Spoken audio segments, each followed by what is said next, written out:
All right, that right there. Funny. He's Chris Payne. I can't wait to catch up with him. This right here is episode 700 of Car Con Carne. I can scarcely believe it. I wrote about my feelings regarding hitting this milestone on LinkedIn. It seemed like a LinkedIn thing to do. I talked about everything I learned on LinkedIn, and you can read that by going to carconcarne.com and clicking the link. So when I hit episode 600 last April, I invited like 25 guests to join me. I called it Night of 1,000 Stars. It was fun. It was chaotic. It was kind of a train wreck. The thing is, I love doing stuff like that. So I'm taking a similar approach tonight. I don't have any behind the scenes help, which makes it challenging. But for tonight, episode 700, I've invited guests that all share a common thread. We all work together at Q101, the Chicago radio station that vanished off 101.1 FM over 10 years ago when it was sold to a fledgling and shitty radio company called Merlin. Right. I don't miss doing radio. I got to be honest. I don't miss doing radio, but I do miss working with the people who I worked with in radio. Radio personalities, air talent, some of the smartest, interesting, funny, quick people I've ever known. And who better to invite for a podcast episode like this? So Chris Payne is my first guest, and I've tried to stagger people. We'll see how that works. It's kind of like a Royal Rumble. So like, we'll start with, okay, Chris Payne and Alan Cox are going at it. And oh my God almighty, here comes Zoltar into the conversation. That's a name I haven't heard in a long time. Well, you might actually intersect at some point shortly. That would be great. Right? Yes, it would. That would be great. I should mention also, there are some people who won't be appearing tonight, which may make people curious. I didn't invite people who currently work in radio who'd get in trouble for doing Interesting. This. Yeah, right. So like our mutual friend Sludge, who now goes by the surnameless Brian. I figured he'd probably get in trouble. Who's Brian? Right. What? Okay. That's a really weird thing with radio, right? At some point, there was a trend in radio where surnames were not used. And everyone just, hey, we're your friends. You know us by our first names. But now it's just a bunch of nondescript, faceless people. Yeah. Hey, what's up? It's Bob. Yeah. Here's 21 Pilots. Who the fuck is Bob? Who cares? Yeah, I don't know. But nothing special about it now, right? Exactly. So Brian's off the hook. Same with my spirit animal, Tim Virgin, who's currently working in the radio. Brian, the whipping boy. Who doesn't love Virgin? Brian, the whipping boy, Whip. Well, he just started a new morning show at the Mix this morning. And if I had to guess, the people who run his radio station probably don't want him talking to anyone who's media adjacent, such as myself. Absolutely not. That's not happening. They've had a year. He's not even listening. He's not even listening right now. You're right. He's so afraid. He's being very, very careful about that. Exactly. Couldn't find a couple people. Robert Chase, don't know where he went. Fook wouldn't return my message. And Mancow, he's probably going to come up at some point. I figure with his gubernatorial run, I'll do something one-on-one with him down the road. Yeah. He lives like 5 minutes away from me. That's perfect. All right. So I mentioned Chris Payne. You did the smartest thing in radio. I remember when we started working together, you were going to law school. Right. I thought, oh shit, he figured this out. Radio's a fun hobby, but it's not an end game. You figured that out before the rest of us. Yeah, well, you know what? I knew I had to do something else as soon as, actually, I thought about finding a different career when, God, what was that one company that was posting music for free online? It had like the little animal with the horns on it. I've drawn a blank. You remember, James? Maybe I do. Maybe this guy can help. I'm a remember. Chris Payne started at Q101. He worked at Rock 103.5 before that. Started at Q101 in the late 90s. And when I left Q101 in December of 2000, Chris took over my weekend show, Local 101, and wrote it to the very end. I mean, Chris, you were at Q101 for 13 years. Yeah, 13 years. A shockingly long time in radio. And you were the last voice heard on that radio station. Yeah, that's true. It was actually funny that they allowed. Welcome, Jaime. How's it going, buddy? Love you. Yeah, what's up? Jaime Black, who produced Local 101. Absolutely. Jaime and I worked together like 14, 15 years. But yeah, it was an honor when they asked me to do it, to Jaime and I, to do the last show on Q101. They even gave us like an extra 2 hours to finish out the night, because I guess I was I was on Q101 longer than any other radio host. And because I was hosting a Local 101 show, your original Local 101 show, that they asked us to do it. It was fantastic. It was great. It was a wonderful night. There's still videos all over all over YouTube about that evening with balloons and champagne, and it was insane. It was a lot of fun. Well, one of the many reasons I love Jaime Black, why everyone loves Jaime Black, he took, I mean, I was just talking to Chris about how you spun radio into a successful legal career. Jaime took what he learned in radio and became a successful podcaster. I mean, really one of the first in our city. I mean, Jaime, you saw the writing on the wall, you saw where things were going, and you built yourself a little cottage podcast empire. Well, first, I mean, hey, thank you so much for the invite, and it's awesome to be here with you and Chris. And I should say right off the bat, the only reason I was able to do podcasting is I got to work in, you know, these incredible radio environments with Chris and with yourself and a lot of the talent you were naming, like Sludge and Tim Virgin, and I got to see so many talented people doing it. So by no means do I want to present this idea that like I just stepped into podcasting and I was like, oh, I know all of this. I really had a lot of great training from a lot of great people. I was really lucky on that. You really learned how to monetize it though, Jaime. Yeah, well, that was a lot of like trial and error over a very long time. So, you know, that also did not happen overnight for sure. One thing that is not common in radio, and I'm sure you guys will agree, is that smart people usually don't succeed in radio. In fact, radio, I would argue, can be a domain of C students.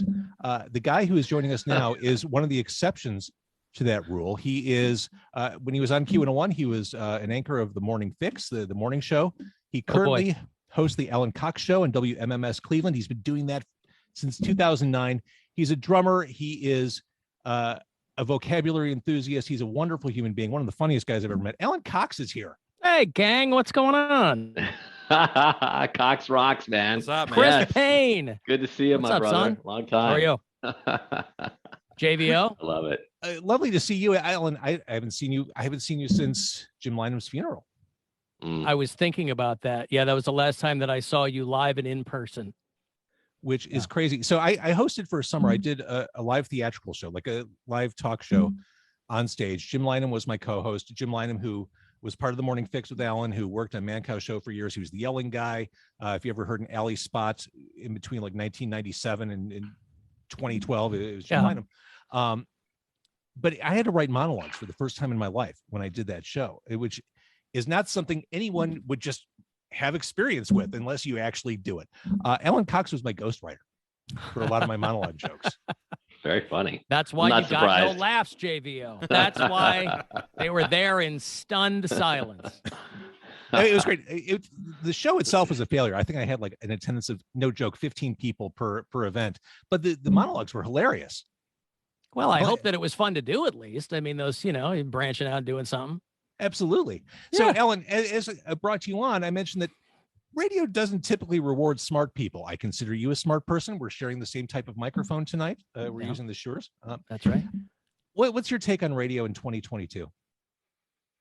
The industry. Oh man, you know, the line for people who are in radio, the line for the longest time was, if somebody told you today, should I get into radio, what would you tell them? And you were supposed to say, oh, unequivocally, yes, because it's great. These days, I think it's fully understandable if somebody was like, should I get into radio? And you'd say, no, absolutely not. Find something else to do. You know, as for the state of radio, I don't know. I've been very, very fortunate to have avoided multiple axes. And, you know, I've got a good gig, boy. They leave me alone. As long as I bring in ratings and make money, they leave me alone. So. James, can I throw in a really quick story about Chris Payne about what Alan just said? So when I was 15, I mean, I was a kid in high school. I was calling Q101. I was calling Rock 103.5, trying to get an internship. I finally get in front of Chris, you know, to be interviewed about a potential internship as a high school freshman. And I'm listening to Chris Payne's late night show on Rock 103.5 where he's playing Pantera and Slayer and Tool and interviewing Metallica. And, it, you know, to a 15-year-old kid, I was just like, this is the most badass thing I've ever heard. And so I expect that I'm going to sit down in front of this guy, meeting him for the first time, and he's going to be like, are you going to be ready to fucking rock in this industry and like go to Metallica shows and meet Tool and stuff? And I'll never forget this as a kid. The first thing he tells me is like, all right, man, listen, you don't want to work in this industry. There's no future. The benefits are shitty. The pay is terrible. Like, go learn another trade. And that was 1998. And even then, and like James was saying, Chris went on to become an attorney and successful at that. But even back then, he was like, "Listen, kid, run." And I didn't want competition from Jaime. That's why. Yeah. Get out of here, kid. You're going to take my job. that is a good test, though. The people that you tell to run and they don't run. Those are the people you want in the business. Yeah, that's true. Right. Yeah. Chris and I can tell you I think the best part of doing radio, and I'm sure Chris would probably agree.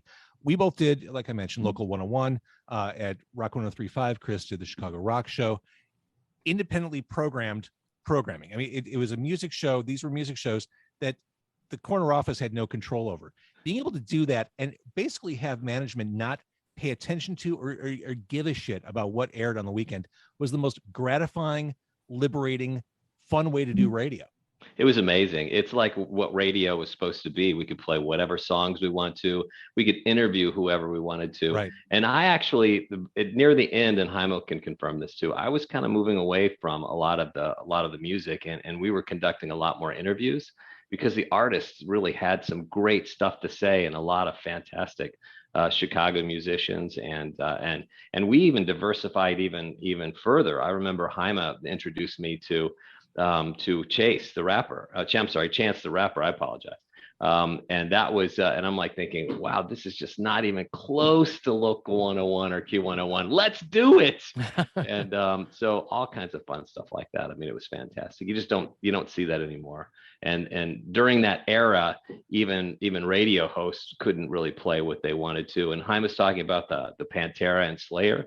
That was 103.5, and I was on such a night slot, and we were doing really good in ratings. So I don't remember who was programming at the time, but they actually gave us the freedom to play. First, it was like, well, you can play one song that you pick every quarter hour, and then it went to 2 songs, and then 3 songs, and by the end, probably at least half of my show, we could just pick and play whatever we wanted to.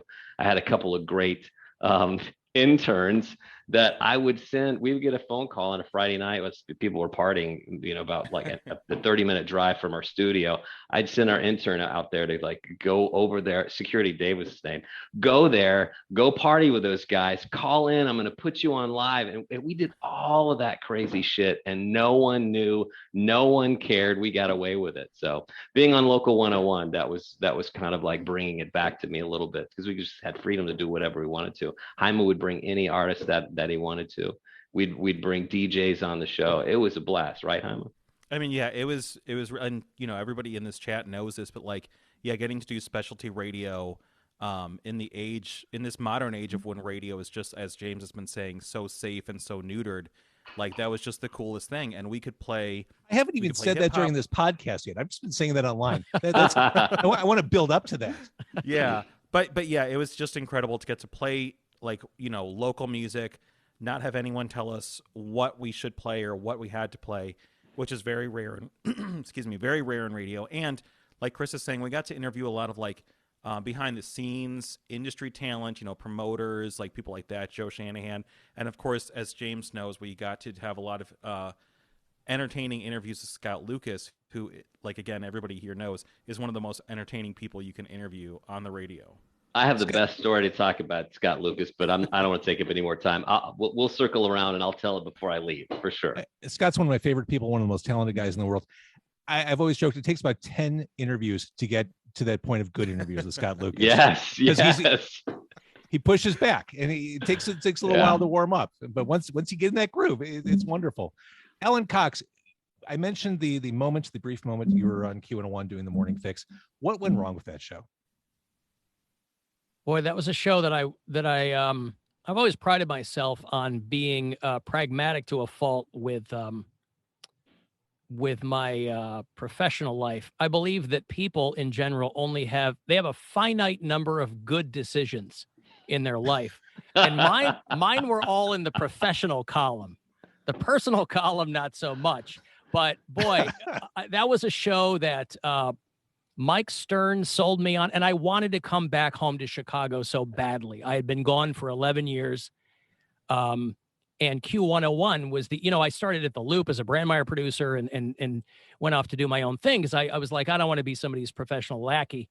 My first time in the Q101, I'm already tangenting here, but My first time in the building was interviewing to be Mark Goodman's producer.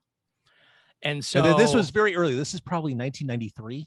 He was the first morning guy at Q101, right. I think, when it flipped to alt. And they were Mark like, Goodman, former MTV host. Yeah. Yep. And so I met Mary, who was still the MD, and I met, I think it was still Bill, who was the PD. Mm-hmm. And Mark Goodman, that did not end up being a fruitful interview.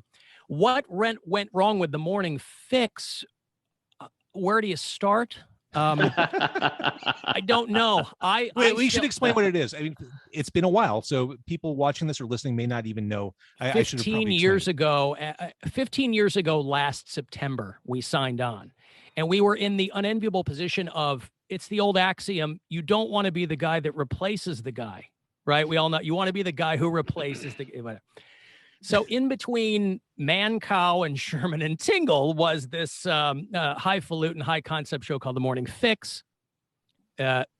Easily a footnote in Q101 history. But again, I wanted to come back so badly. And Q101 was the only station that I had really wanted to work for. And so they said, we need somebody who has a background in stand-up, which I did before radio, and radio, because we're putting together what essentially amounts to the Daily Show for the radio. And so we collected this team of people, and I made some amazing friends from that show that I still talk to, whatever. But it was my quote from Rob Feeder in your book, James, was bold but flawed, is what he called it. And I was like, wow, it's so diplomatic and optimistic at the same time. But I don't know what, there were a million different explanations. Success has 1,000 fathers, failure is an orphan, that whole thing, but I don't know. People said it was the wrong show at the wrong time for Q101. And that's probably the most succinctly we can put it. I mean, to replace Mancow, when Mike Stern first came to me, I said, well, this is a negotiating tactic to get Mancow to re-sign, right? You guys aren't going to put this together. You're just trying to back him up against the wall. And they go, no, he's gone. It's a done deal. We're going to put this show together. And Mike Stern wanted it to work. Everybody wanted it to work. But it was the wrong time at the wrong station at the wrong, Jimmy and I would sit there because he was the only one. I mean, a couple people had previous experience in radio, but Jimmy and I bonded pretty quickly. And upon meeting him, I'm like, this guy's going to fucking hate my guts, because I knew who he was and his pedigree with Mancow. And I was like, this guy's going to hit my guts. But we hit it off right away because he knew there was no bullshit with me or anything like that. Yeah. And so it was very apparent pretty early on, boy, this is not going to last, but let's have a good time. And when it came down to they blew everybody else out after a year. They had a huge 1 year. And do you remember this? At the Republic nightclub downtown. It was this old club that you might not have even gone, but they had. Well, no, I didn't, because I was about to get fired. Okay. So I was that writing was on the wall, so I didn't really feel like supporting the team. Yeah, understood. There was this old club called Republic, and it was right down the street around the corner from Joe's. It was like weed and something else. Mm-hmm. And they threw this big fucking 1 year morning fix anniversary party, and there's a red carpet and Klieg lights and all this stuff. And I'm like, Jesus, in retrospect, I go, they did that knowing they were going to blow out everybody but me and Jimmy. Uh-huh. And they still spent the money, and they still did the thing, and they walked everybody through that thing. Now, today, that would never happen. Front office, they go, well, there's no way we're dropping money on this. This thing's going to be done in 6 months. They would have thought even further out. This thing's going to be done in 6-9 months. What went wrong with the morning fix? I have no idea. I was happy to be part of it. For however brief a period of time, I still have my Q101 business cards. I just, who knows? 2 people from that show are dead now. What does that say? I want to bring on our next guest, because it is like the Royal Rumble. Like, okay, Jaime, Chris, and Alan are going at it, but oh my God, look who's in the ring. It's Alex Quigley. But before I do that, to bring it back to Jim Lynam, the late Jim Lynam, who is a friend to all of us, who was part of the Morning Fix. In this book I wrote, when Q101 went away, I interviewed a lot of people about the history of the radio station. Jim talked about what went wrong with the Morning Fix. And he said, if you're going to do a show like that, every bit, every news report, everything you do has got to be an A+ because it's 4 hours. Their idea was people only tuned into the radio in half-hour spurts, so they were never going to hear it repeat. What they found out was that traffic in Chicago is fucked. People are sitting in their cars for an hour and 45 minutes, 2 hours, 2.5 hours. Do you know what they hear? The same thing repeated. To me, that's where it broke down. Yeah. Yeah, it was one of those things where the explanation of it was almost hypnotizing because you go, yes, this could work. And I was so, as much as I loved that book, reading what other people on the show had said was so disheartening to me because I was like, of course they're right. But to a person, they were like, oh, we sat down and it took us 6 months to come up with a name and it was death by committee. And it was like, everybody wanted to have their finger in it in case it was successful. Right. But it was that, boy, there were a lot of days at the Shamrock just getting shit-faced because we were like, man, this thing is, but it was a blast while we did it. One thing you can say, man, is it was never tried before and it was never tried since. So it was a dubious, brief, shining moment for radio in general. Those chicken strips are damn good at the Shamrock. I'm not going to lie. No doubt about it. Yeah. Pitchers of beer. That was the cheapest beer I've ever drank. Joining us is a guy who kind of works both sides of the business, and he's done so successfully. Alex Quigley has programming genes. He has on-air genes. He's been the program director of WPGU in Champaign, operations manager at WGN Radio, program director at the Fox. He's been on the air. He was on the air for maybe 6 total years at Q101. He was the midday host at 87.7 The Game. He's had an exciting career. Alex Quigley now joins us. I think of Alex. I think of you as one of radio's thinkers. I think of you as someone who like understands the business and kind of has it figured out. Alex, I can't tell if you're about to cry or about to laugh. Which is why I left. Well, most recently, it seemed like the Fox was like what you were doing at the Fox was kind of like your little radio heaven, like lowered expectations, suburban signal, community focus. It seemed like you kind of landed in a happy place. Oh, that ruled. First, Sherman being there in the mornings, that was a nice little inn to get there. And, you mentioned the departed Jim Lynam. His untimely death really set a few things in motion where guys like Pat Capone and then me ended up there. It was probably the most pure radio experience of my life. It's funny. It didn't even last 4 years.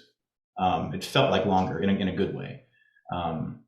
It took a lot of beating the head against the wall for those first 6 months, pleading with my general manager just to trust me. Let's do this. Pleading with the sales staff. Come on, we can make this work.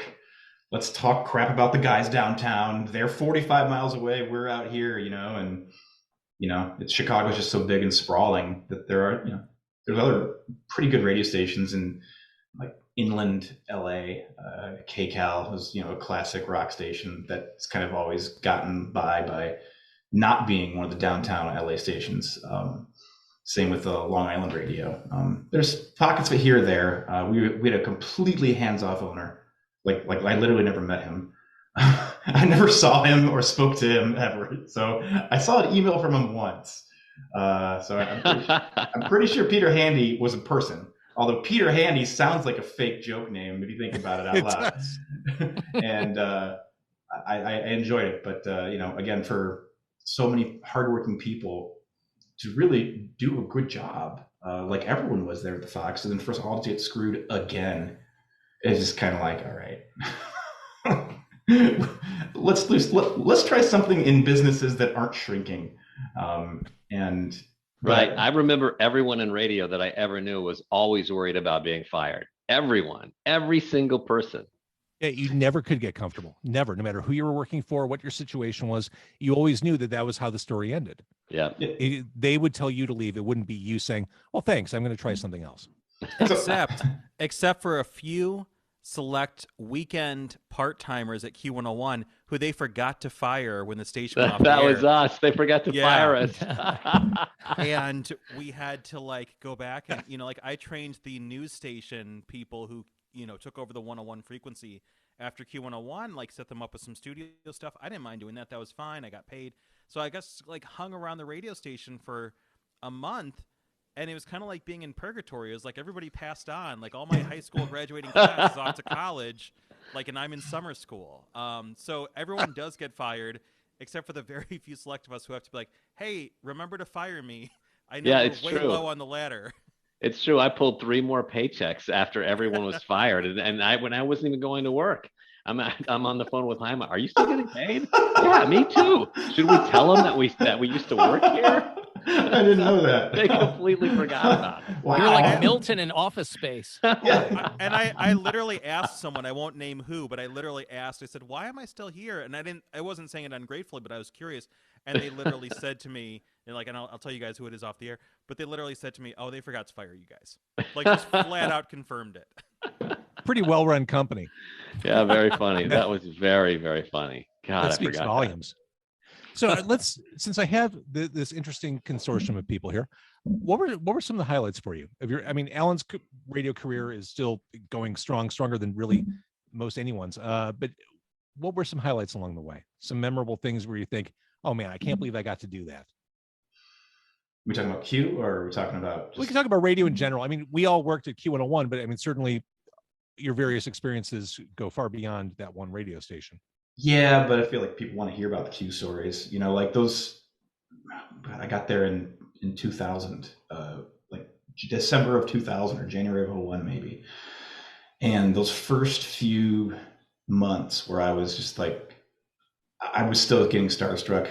I didn't get nervous on the air, but I'd get nervous right after the show, like a little shaking, like, oh my God, I just drove up from the cornfields in Champaign, and I just did a 4-hour show on the awesomest rock station in the country. So that never really went away from me.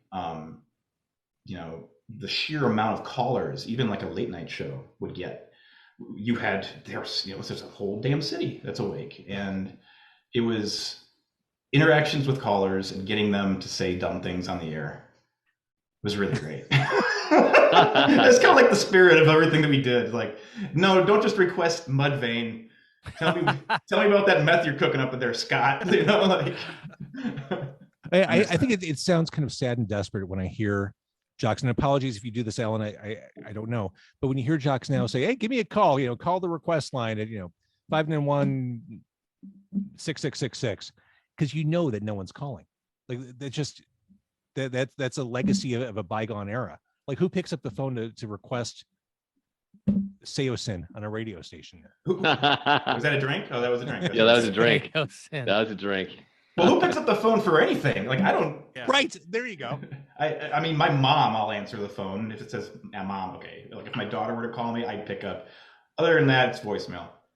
Right. When you get a phone call these days, it's enraging.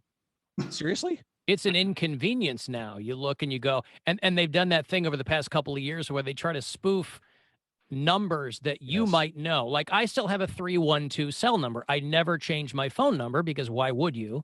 And so I'll get spam from 847 312, and it's all bullshit, but that's what they've tried to kind of foist upon you now. I don't ever tell people to call my show.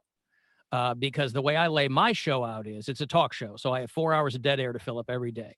So the way I lay my show out is, the show's laid out. If callers call to interrupt me, maybe I'll throw them on once in a while, but it's never, ever going to be contingent on callers for content. Yeah. Because you're screwed, whether you're playing music. I mean, music, obviously, it's less of a thing, but if you're doing a talk show and you're hoping people call, you're out of luck. Because there's also been a huge shift toward people just texting. So a lot of times there'll be days where I will take maybe a couple of calls in 4 hours, but I'm reading people's texts all the way through because those are more immediate. People don't have time to wait on hold anymore or the inclination. So I would never even rely on callers. I'm going to take back the question I previously asked. What are some of your favorite radio crutches or things that make you wince? For me, I was just reminded of one. Here's some requested music from Imagine Dragons. That's a twofer because no one would ever request that. Right. It's bullshit. Yeah. The one that stands out to me that I still hear on the radio like these days is like, I'll be listening to a station. Well, I'm going to throw two quick ones in here. One, I'll be listening to a station and they'll say like, hey, coming up after this, we've got the new one from The Weeknd. And I just think if I'm a huge Weeknd fan, which, who doesn't like The Weeknd? But if I'm a huge Weeknd fan and I learn there's a new song, A, I'm probably not learning that from radio. And B, I'll just go to Spotify right now and listen to it. Why am I going to sit through a 4-minute song? But the other thing that's so weird about radio right now is like, and this has been happening for a long time, but it's like every station sounds alike. And it used to be that the rock stations sounded alike and the pop stations sounded alike. But now everything is just sort of in the middle. So you'll hear the same thing on an alternative station, a pop station, a hip hop station, and like the, soccer mom station or whatever. Because all like the song, it's the exact same thing. Like an Imagine Dragons song, for example, or like that Glass Animals song that's fucking terrible. Like they'll just be on every station because it's the exact same thing on all formats now. There's not like a divide. It used to be like Lisa Loeb would be on like one station and Slipknot would be on another, and that's not the case anymore. I just love when Jaime gets bitchy about songs and just sticks the knife into them, just like, oh. No one does it better. Listen, you gained a listener on that Lisa Loeb Slipknot format, so shoot me an email on that one. That was the shuffle format. Yeah, that's right. Yeah, that was the shuffle era. Oh my God. I don't know what happened. One thing I'll say very, very quickly, what I'll say, when you were asking about high point moments, for me, it was a behind the scenes thing when I got back to Q101 and Brandmeier was down the hall. We used to have those car wash strips. I think at his request between the loop and Q101. And since I started as an intern and a producer for him, I waited about a month because I knew he wouldn't remember or didn't care to know what was going down the hall at Q101. And so I walked into his studio after I'd been on the air for about a month. And I go, John, I just wanted to say I'm a huge fan. And by that time, they had him in that tiny closet. It was a closet. It was probably a former prod studio or something down there. It was. No, it was a closet. He actually requested that himself. And I believe it was Mancow that wanted those plastic car wash straps put up because they hated each other so much. Yeah. But Brandmeier, I mean, he was a dick. I mean, he was rude, wouldn't talk to anybody. He would like sneak in and out. It's like, who cares? Yeah. Alex, were you his boss at GN? I mean, on paper, I mean, not really. I mean, that was a weird time. I don't know what I can say legally about that. He was a bad fit, and I can't believe that was the morning show. I can't believe that was the morning show. The morning fix, we were talking about, you said wrong station, wrong time, maybe something. Was that what you said, Ellen? Yeah, kind of. But I think there are things about the fix that actually were good. And you had funny people trying hard. I love Brandmeier's crew. I think they're awesome people, all of them. The people were great. But he was prima donna, man, all the way. In very, very unproductive ways. There's a group or a graduating class of on-air personalities who just have always put themselves out there as completely unmanageable. I think Johnny's one of them. I don't think you manage Steve Dahl. You don't manage Mancow. You don't manage Kevin. There's like that whole superstar radio class. They don't let themselves be managed, and certainly not at the program director, operations manager level. No, that was kind of that sucked. But also the era of that personality is over too, and I think a lot of those people didn't realize the ground was shifting beneath their feet.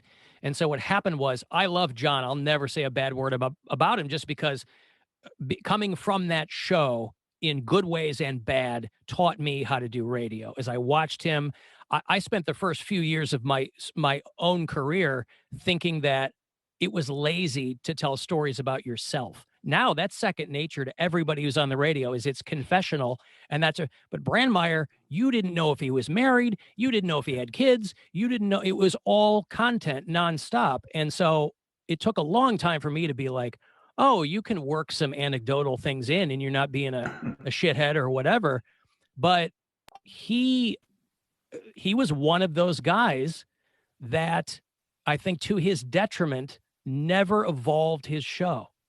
he was, I mean, by the time he was with you, Alex, he was still probably doing like Wacky Weenies and Let Me Call My Mom in Fond du Lac, and Well, yeah, and the Bears still suck. The Bears still suck. I mean, of course, he's playing the Bears Still Suck song on Chicago morning radio after a horrible Bears loss.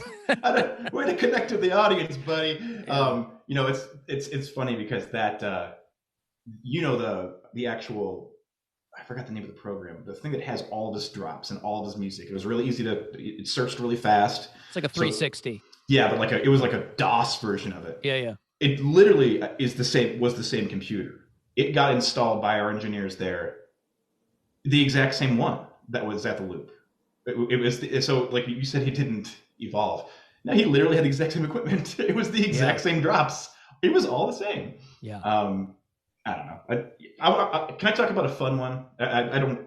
Yeah. I want to be. Let's get positive here. First of all, the last night when Chris and Jaime and we were all there partying, playing local H, that was and on the Bible. I'll never forget that. That was so cool. We're screaming, "We won!" I don't know why we did that, but we were screaming. Again, being positive, spinning things in a positive direction. I loved. I've told the story before, I think, but there was when Weezer came back with the Green Album. It kind of came back from the dead a little bit, and they played a secret show. Ended up being at a bowling alley out here by where I live now in East Dundee. I think the bowling alley is gone. We did the whole geographical clues, listen to Sludge during rush hour, and then it's north of I-90, it's east of 31, whatever. And I got chosen to be the person who went out along with promo and had 500 of those wristbands. The wristbands, the only way you got in the show, and the only way you knew where to go was if you were listening. And somebody close to the band leaked on Weezer's website, and they had a pretty strong Rabbit online base back then. They were early on that, yeah. Mm-hmm. Yeah, Carl's Corner, I think, was that something like that, the name of the website. And I remember with horror, I think it was Janine Moose. We kind of look at this screen and it's got 55 trillion weight. They had the address where we were supposed to go. So we had to call an audible at the last second. So we took my personal car because it didn't have markings on it. And there was a little dog park just north of Route 72, Higgins Road there. So we drove by this giant campus building, NIU or U of I, something like that. And there's already 1,000 people there. There's 1,000 people there. I'm not exaggerating. Sure.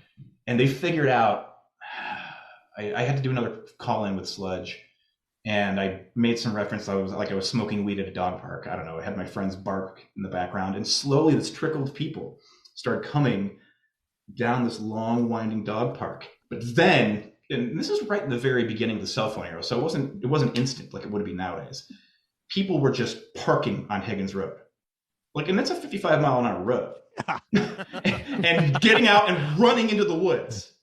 And I'll never forget seeing those last few cars as, hey, all right, enjoy, see you at the show. Looking down, 10 more left, 8 more left, and just hoping that last car has the same amount of people in it as I'll have wristbands. And there were 3 in that car, and I had one final handful of 3. Here you go. And then I ran to my car. My friends were with me, and we bolted out of there. And faces, everyone's faces, because they were lined up 100 cars deep trying to get in this little winding path. They realized, oh, we're fucked. We're too late. Oh, it was such a tangible and real connection where our stupid voices going off through the radio waves created this fun moment, and nobody got hurt as far as I know. So that's good. Chris, I want to mention, first of all, I'm wearing a button-down shirt. I thought I would put on a hoodie, which is what I normally wear for a podcast. But I knew if you were going to be the first person on screen, I'm like, well, shit, he's an attorney. He's a partner. There's no way he's going to be dressed down. So I'm wearing a button-down, knowing full well that you would at least be wearing a button-down, if not a blazer on top. Yeah. So I know. You're an inspiration. Dressing down now. You've inspired me. But Chris, I want to ask you, because this is one of those rare moments where we get to interact on microphone. Talk to me about the thrill of finding an unknown band, an unsigned band, a local band, wow, hearing it for the first time and thinking, oh my God, like you found the diamond in the rough, because there's no feeling like it in radio, I don't think. Yeah, and you know what, honest to God, I mean, I'm really blessed at Jaime as well. I mean, he was by my side the entire time. But we are blessed to have actually played some really spectacular, recognizable bands for the first time. Chevelle, for example. For years, every time I would interview Sam, he would always make a point to remind us and all of our listeners that the first time he ever heard a Chevelle song played on the radio was when he was in his driveway with his girlfriend, and they were making out, and suddenly he hears a Chevelle track live on the radio in the car. So that's an awesome memory. And same thing with Rise Against. I mean, Tim tells a very, very similar story, that the first time he ever heard a Rise Against track was on Local 101, and we played those guys. And I mean, there's like more. There's like I can go on and on, but that, just having that and knowing that you were just some little part of it. I mean, obviously the band is, they're the ones that are the talent, and that they're the ones that put all of the hard work and effort into it. But just like the opportunity to find a band like that, and something that you think is really totally cool. It's kind of like, you hear a great song, and the first thing you want to do is tell your best friend, your buddy, oh my God, man, I totally heard this killer song. It's amazing. You got to check it out. It's going to be great. That's the way Jaime and I felt every single Sunday night. And we really were just playing what we thought was the coolest music at the time, and just wanted to expose it to everybody, and hope that people would dig it, and it would blow up. And we're really just very lucky that some of those artists actually did really blow up, not because of us, but we were just happy to play them on a commercial radio station for the first time in their career. The first time that happened to me was, I was working at a radio station in Milwaukee, 93 QFM. I was hosting a late night show there. And I was driving back. It was a snowstorm, and I was listening to Loyola's radio station, because they were playing some really cool, edgy stuff. We're talking about in the 98, maybe 96. No, earlier than that. And Thunder Kiss 65 by White Zombie, was sort of blasting through my stereo. I mean, I literally slammed on the brakes. I pulled over. I called the DJ that was on Loyola, and I'm like, who is that? And so they told me who it was. I'm like, do you have an extra copy of that? I want to play that. They're like, yes. So I literally drove to the studio. They met me on the street. I grabbed the CD. I played it the next time I was on the radio. And Rob Zombie actually even remembers that to this day. So it's exhilarating to just have that opportunity to introduce, your friends, whether it's, your buddies in the room, or if it's, 250,000 people that are listening to on the radio. And we were cuming that number every quarter hour when we were on Local 101. It was just amazing. Hard to believe right now. A topic for a future episode discussion: music curation in the modern day. I think we could probably talk for an hour about how to find new music, what's changed, who are the new curators, and how important is something like word of mouth or hearing something on the radio. Topic for another day. All right, because this is Royal Rumble style tonight, a couple people in the waiting room. I'm going to kick all four of you out of the ring. Before I do, final thoughts, Chris Payne. Oh God, man, I'm just happy to be here, JVO. So great to see you and Jaime again, and Alex and Alan Cox, man, some of my best friends in radio. I was sitting here thinking as I was listening to everyone talk, and I really forgot how many great friends that we've all had in radio. And people come and go. Virgin, how many times did he come and go from Chicago? But you always just know these people and remain friends. And I'll say for the three of you guys, the four of you guys, it feels like not a moment's gone past. For real. Seriously. Right. Glad Chris to Payne. be here. Love you guys. Thanks, Chris. Same to you, brother. Hey, man. Jaime Black. Yeah, I mean, everything Chris just said. I mean, I always felt very fortunate because radio was the industry I wanted to work in. I got to work in it for my entire 20s, and I learned an incredible amount that I was able to really bring over into a lot of other career choices. And so I always feel, to this day, I feel fortunate for all the time I had at Q101 and everybody I got to work with and learn from. And it really, it was the best let's put it this way. I dropped out of 4 colleges. This was the best education I ever could have gotten. Like everything I learned from working in professional media with creative people. So feel very fortunate. James, thanks for the invite and congrats on 700 episodes, man. Thank you, Jaime Black. Awesome, Alan man. Cox, one of the last radio professionals still standing on tonight's call. Yeah. No, listen, man. Like I said, Q101 was the station that I wanted to work for when I came back. And it was, not to be maudlin, it was a big thrill to meet you because I was familiar with you. I was like, holy shit, JVO is still a Q101, blah, blah, blah. So by the time I got there, I'd been around the block a couple of times. And so I wasn't necessarily in a position where I felt like I was overwhelmed because I was like, yeah, I worked to get back home and do this or whatever. But it was so awesome to meet you at that time and to just be around the people that were at that radio station. And so, you know, like Chris and Jaime said, like it really feels like not that much time. I have to think about how long ago that was. And it's like, it's good and bad that it doesn't seem like that long ago. So miss you guys. I'm happy to be part of this. I appreciate the invite. Thank you, Alan. Lovely to see you. Lovely to talk to you. And let's not make it another 10 years or whatever it's been. Yeah. All right. See you, dude. Later, Quakes. Alex Quigley.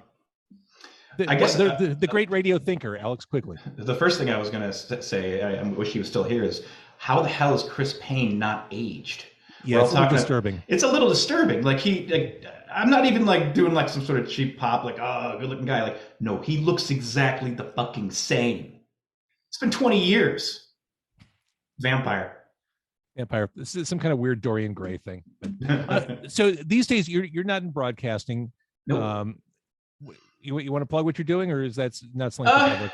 Well, no, that's fine. I mean, I work for Shield, Illinois. I'm an assistant director of marketing. I'm really proud of the work that we do.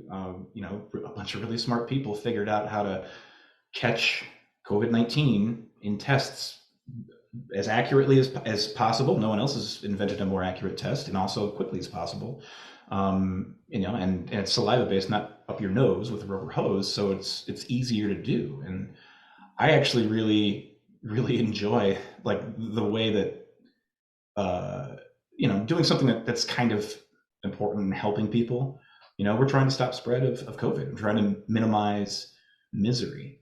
And so being in marketing for that, a lot of that's just trying to like find new ways of telling the same story over and over again, much like you and I have found new ways to talk up the 17 seconds of It's Been a While from Stained 75,000 times in our lives. So I like that. I don't miss radio. I mean, if this was what radio was, it's like friends talking, well, yeah, then I miss that. But, you know, I had a great time.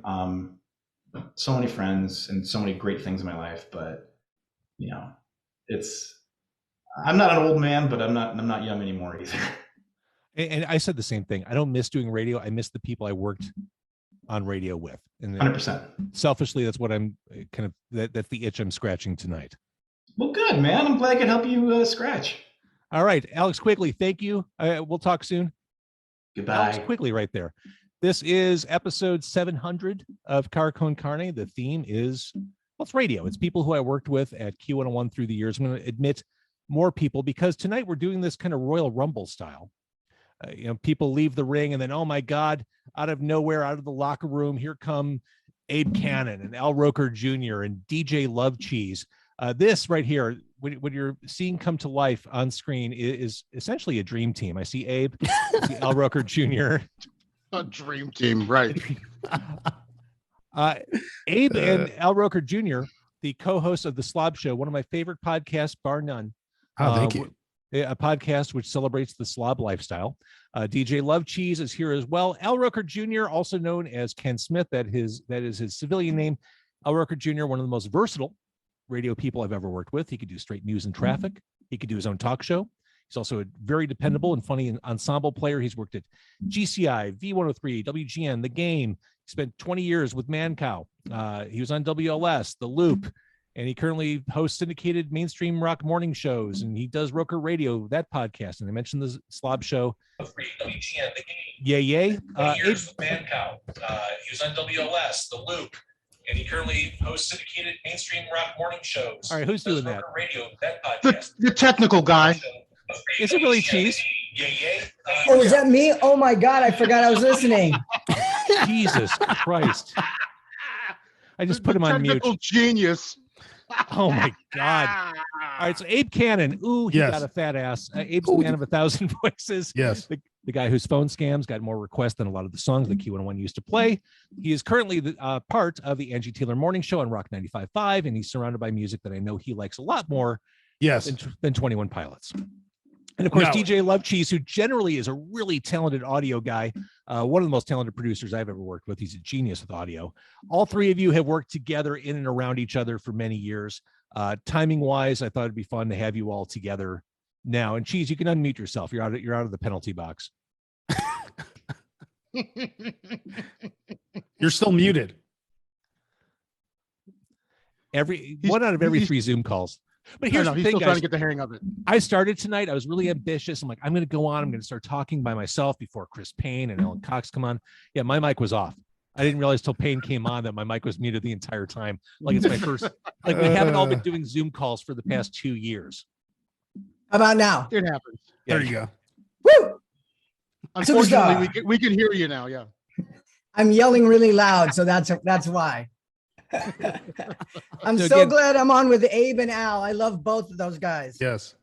Well, you guys, you basically you lived in the foxhole together for a very long time. Like you guys, I'm sure that it's like a brotherhood. I'm sure I've seen you snipe at each other, but I always got the sense that the three of you, like you came up through a war together. You'll always have that bond, that commonality.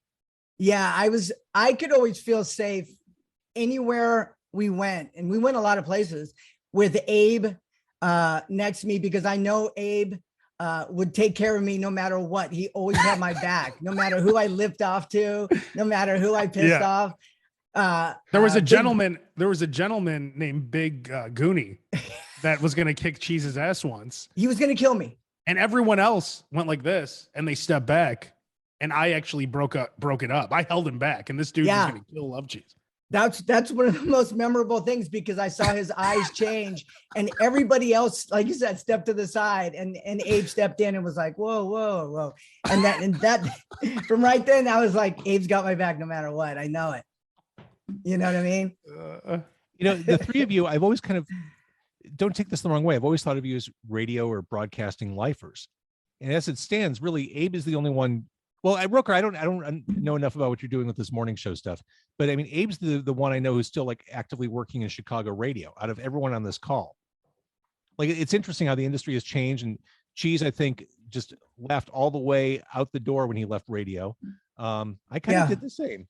Well, Cheese just left, and Roker's on like 30 markets. He does like a syndicated morning show. I didn't even know, Cheese. I didn't even know you had just left, Cheese.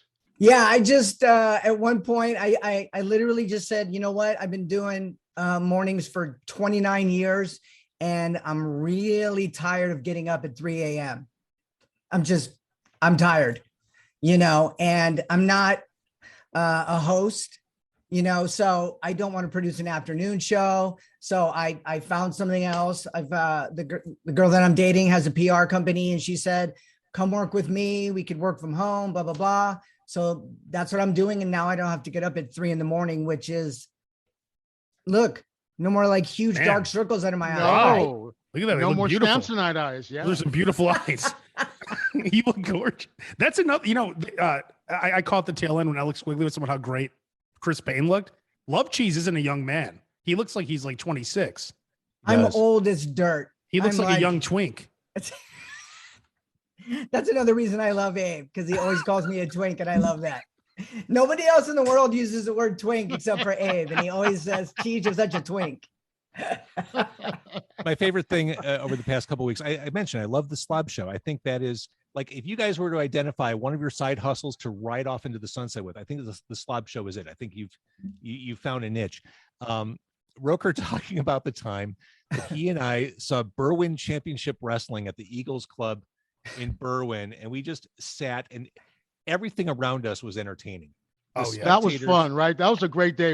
I was kind of doing pop-up video live at that time, so anytime something happened, I would just kind of whisper in JVO's ear because it was just so rich. There was so much to talk about there. It was amazing. Was that the day that Tammy Stitch was there? Yes. Did she have sex with one of you guys after? She's looking good. Wow. She just got arrested again this week. Well, I interviewed her before the event at the Eagles Club. Did you do a Skype call with her for $65? This was before that revenue stream opened up. Oh, good. But I interviewed her beforehand, and the interview was delayed because apparently she threw up a couple times before the scheduled interview, and she had to like clean up before we had our chat. Jeez. So that really kind of set the table. So I'm doing this interview at the back bar of the Berwyn Eagles Club, where all these amateur wrestlers are like trying their moves on each other. It was yes. I felt like my career had broken completely in the wrong direction at that point. Like, what am I doing here? This is terrible. But I was at this event, and Roker's killing me with his commentary. I'm there with my son, and I'm not sure if it prematurely aged him, sent him down a wrong path, but the sights and sounds there were probably inappropriate for my child at that point. Yeah. My filter was completely off that day. Was that the day that we were there and our former controller Cliff showed up? Cliff Berkowitz. No, Cliff Mazzoni. Oh, Cliff Mazzoni, my bad. Yeah. Cliff Berkowitz is the serial killer, right? Yeah. Hey, John Jameson. Look at that. That's David Berkowitz. David Berkowitz, son of Sam. Right. Yes. Jesus. All right, so we're joined by someone like Abe, Roker, Cheez. I've seen you all more recently. We've worked together fairly recently. I have not seen Jen Jameson. I can't even imagine how long it's been, Jen Jameson. Maybe a decade more. I don't know. Jen wow. Jameson did overnights on Q101 for a very long time. Like, how long was it? It was like a total of 10 years. It was a few years of overnights, and then I was like a permanent part-timer, weekend, swing shift, whatever. So back when radio stations had live overnights. Yeah. The good old days. Yeah. It was automated. Live morning for that matter. Yes. I mean, we just took it for granted. Well, of course, there's an overnight host. Yeah. And I was the overnight host when the transition was made to Man Cow. So all of you guys and I became BFFs. I used to love coming into work. Morning. I would get there at like 3:34 in the morning, and Jen was doing like a live broadcast at Excalibur. Oh, she'd be at some hammered. Oh man, all hyped up on like Red Bull and vodka at 4 in the morning. Hammered. It was the best. Yeah. The dead from the club all dressed up. The dead air alarm was going off. Like, hey, wake up. But didn't you want your overnight back then though? Your overnight person was like a partier. That's what you wanted. Like that's of course. Like they're living the lifestyle. Like that's what an overnight person should be. Because the people who listen overnight are the disenfranchised, dangerous loners, ne'er-do-wells, dangerous loners. I mean, who's listening to an alternative radio station at 3:30 in the morning? Okay, long haul truck drivers, yes. Someone who's rolling, yeah, absolutely. Meth heads, I was gonna say. Very strange following, absolutely, yeah. Dangerous loner. I mean, I found when I did overnights, that brief time at Q101, like there would be a clear delineation. You get normal-ish calls until about 2:30, then things got really fucking weird. Like, like threatening or just people rolling. Was like it you that found out you got fired by a caller? Yes. Well, not by a caller, by email. Yeah. Whoa. Hey, James, why did you leave the radio industry? Well, here's an example. Let me show you the email. Yeah, I found out. I got an email, and the writing was kind of on the wall because Fook got fired within a week before it happened to me. But I got an email from a stranger saying, "Hey, James, I just want you to know I'm a fan, and I think it's kind of shitty, but I know that you're going to get fired before you're off the air tonight. Spike's going to come in and fire you." Spike, who is the program director at the time. My God. I'd never seen this dude's name before. And so I had no reason to doubt it. And then 30 minutes later, it's like 3:00 in the morning. I hear Marv Niren's voice down the hallway, who is the general manager. I'm like, well, there's no reason that what is he doing there in the middle of the yeah. So, at that point, I'm cleaning out my locker. I'm wiping shit off the hard drive. That's the worst. And I'm just waiting. And, the morning show is just kind of staying away as this is going on.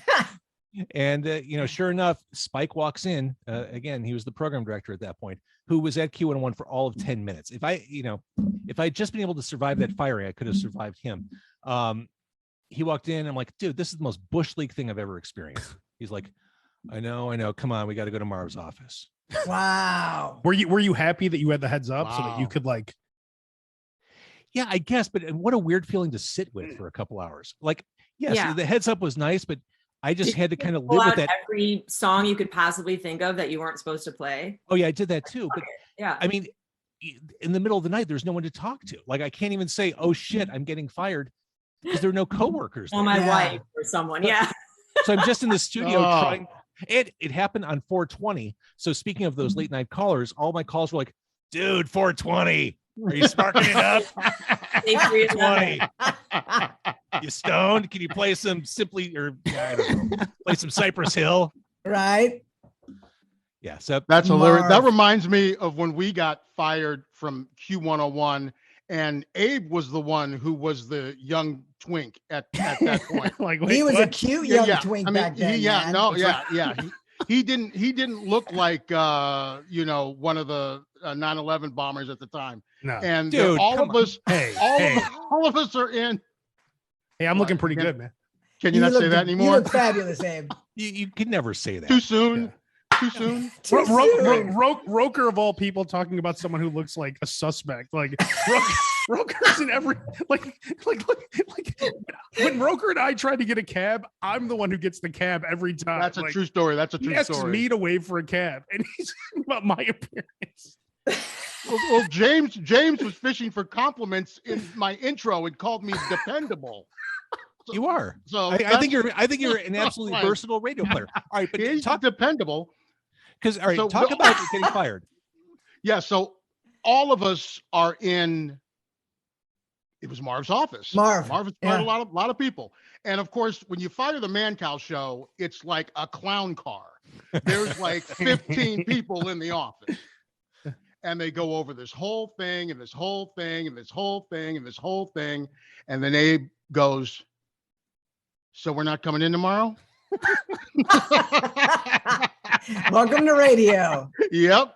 Get used to it. Yeah. Marv has fired me 3 times and hired me 4 times, I think. Wow. So we're almost even. There you go. We're almost even. I was going to ask Zoltar this, who ghosted us tonight. But Roker, I'll ask you because it's a fair question. In alternative, the radio format, I think there's a huge diversity problem with the format. The radio cluster I just left, I think it had 3 persons of color in the entire staff. Was it 2, Cheese? Yeah. Like, for real. And alternative radio in general has had a diversity problem. That was something we could never, or not that we could never, it was never talked about. Well, it's something that white people never talk about. I talk about it all the time. Here's the thing that I've always said, and I'm not trying to be funny here, but I've always found, I think, in the workplace that white people are more uncomfortable around African Americans because they're always working around very few African Americans, when African Americans are always working around white people. So I always found myself at home if I was working at alternative Q101 or classic rock, The Loop, or I never had a problem with being the only black guy in the building. I think that there were probably only 3 black people on the air at Q101 ever. Zoltar, me, and Mickey. Oh, that's right. Wow. Blast from the past. Yeah. That's it. So, it never, I always kind of found it as a badge of honor that I was able to squeeze into these different genres and different formats where usually they don't put an African American. Although our HR person did have Abe down as being African American. That's right. Yeah, probably that's a true story. That's a true story. It's hilarious.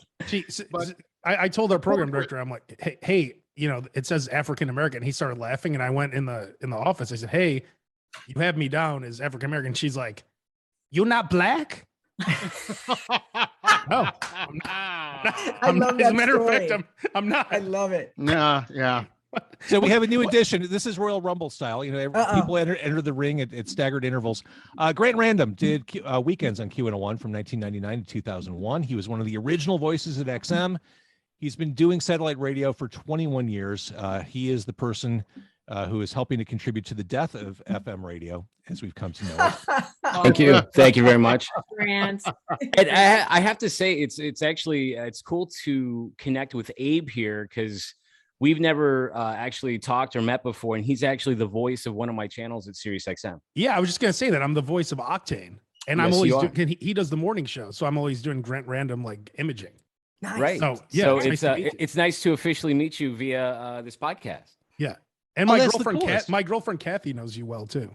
That's right. Yeah, so. Of course. Another alum of Q101. So it's good to see all of you. You too. Is she around, Abe? Can she wave? Oh, she's not here. I'm alone here. You ever notice she's never there? I've never seen pictures of them together. My girlfriend Georgette Glass. Yeah. Right. Exactly. She lives in Canada. Actually, she lives in the Niagara Falls area. I will say that the Abe and Kathy dating thing was brilliantly executed.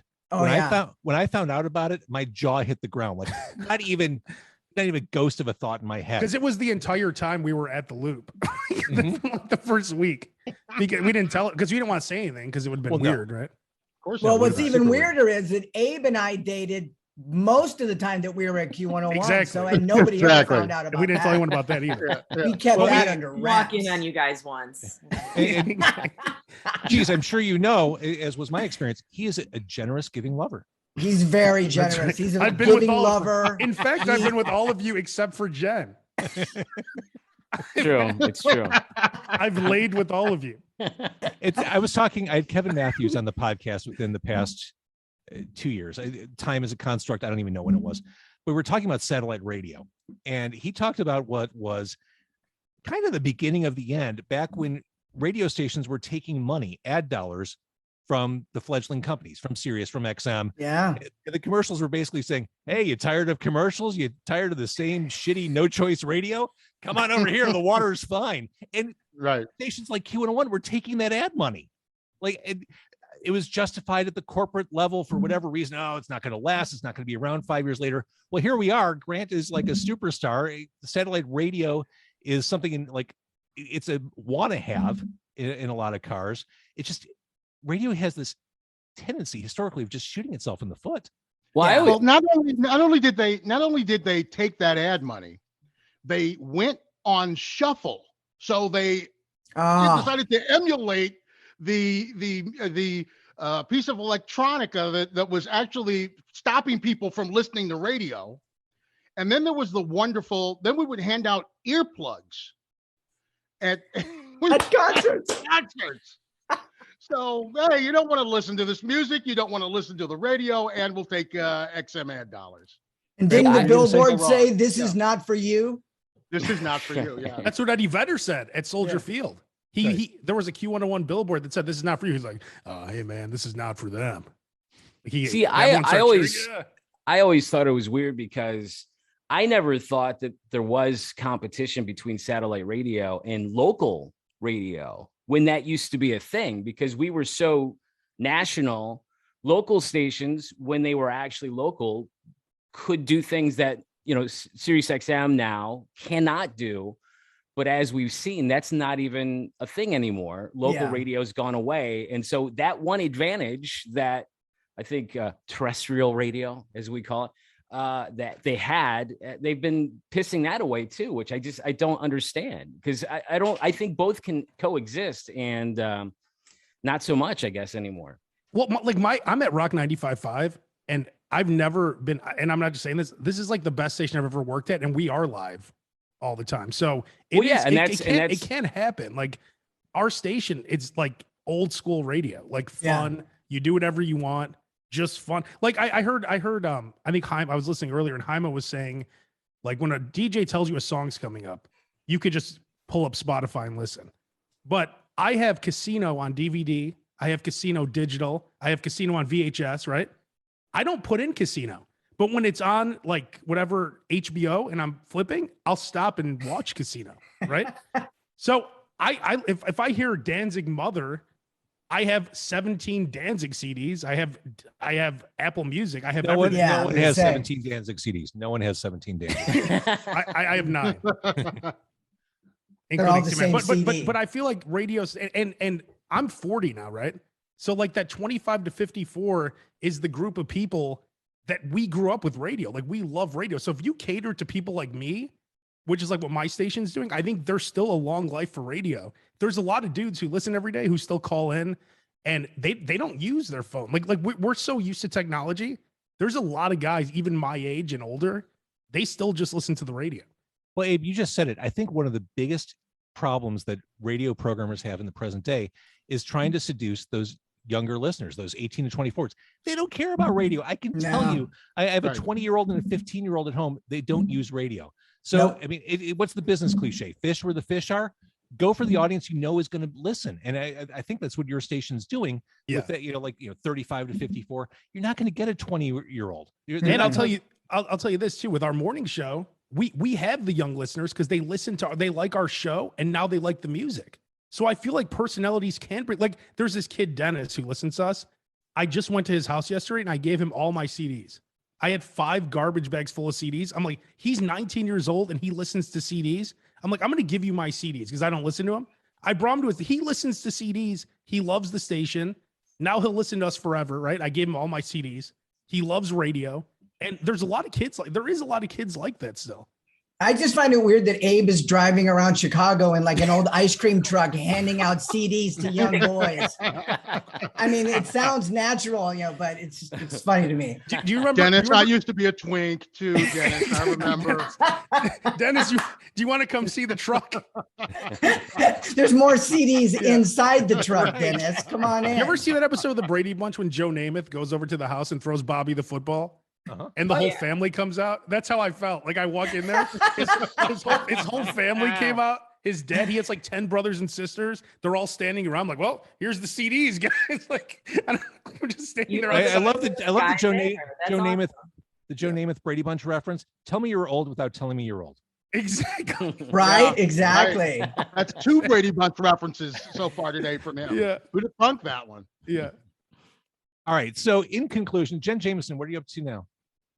Well, I moved out of the city. I'm a suburbanite and live in Wisconsin, but that means easy access to New Glarus. Oh, because I remember I went to Frank's in Kenosha once. And I remember you commented about that. That's like my favorite breakfast place.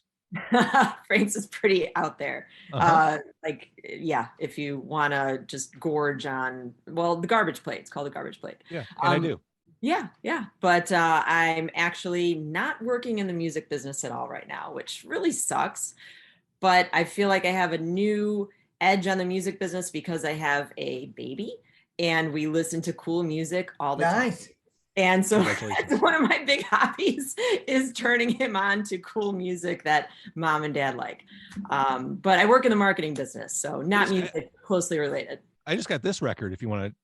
Share with them. Right on. Oh, that's perfect for kids. Yeah. We were looking for a number 6 album for his 6-month picture, and we did rule out anything with 666 in it, but I should have asked. This is one of those. I was at Bucket of Blood. It's the first authentic recording in history of a satanic ceremony conducted by Anton LaVey.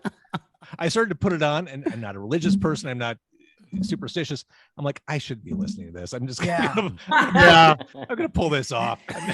Well, I have a satanic Bible on one of my shelves. I'm done. I'm out. All right, Abe, Rock 95.5, Roker, mornings everywhere. Also Roker Radio, the Slob Show with Abe, DJ Luv Cheez. Welcome to the other side. It's lovely on this side of the business. Congratulations. Yeah, you know what? I love it. It's fun because I get to work with a variety of different, last month we did an opening of a dispensary in Panorama City out in Los Angeles. Next month we're going to South by Southwest. Nice. And we're going to Waco, Texas for this TV show that we're promoting. So we get to travel, we get to do fun stuff, we get to meet with fun people. So it's like, And I feel like I've been talking to Roker, you too, booking guests. You've been talking to PR people and publicists forever. So it's like I kind of feel sort of at home, but it's definitely weird not being in radio. But I do love sleeping in. So I got that on you, Abe. Yeah, exactly. I have to wake up at 3:30. Grant Random, the most powerful man in satellite radio. Where can we hear you on Sirius XM? Mornings on Octane, voiced by Abe, and afternoons on the 90s alternative channel Lithium. Nice. That's a busy schedule. Actually, while you're all here, I do have one more question. Radio story. Jen Jameson, can you talk about the birth of your radio name? Because this is one of the stupidest fucking radio stories. Oh, it is. You all know Dave Richards. Yeah, of course. So when I started at Q101, Alex Luke was the PD. He hired me, and I was just Jen. Because when I got there, I was Gen X previously in smaller markets. And so Alex thought Gen X was a little too on the nose and it was not going to be cool in a couple of years. So when Dave... He was right about that. To be clear, he was right about that. That would not have aged well. It was great for the late 90s, but it wouldn't have worked for long term. So Dave Richards was like, we got to find you a new name. So I went through phone books. I went through like AOL online searches, like looking for names that went well with Jen. And I narrowed it down to a few. And the one that he really, really loved was Jen Jameson.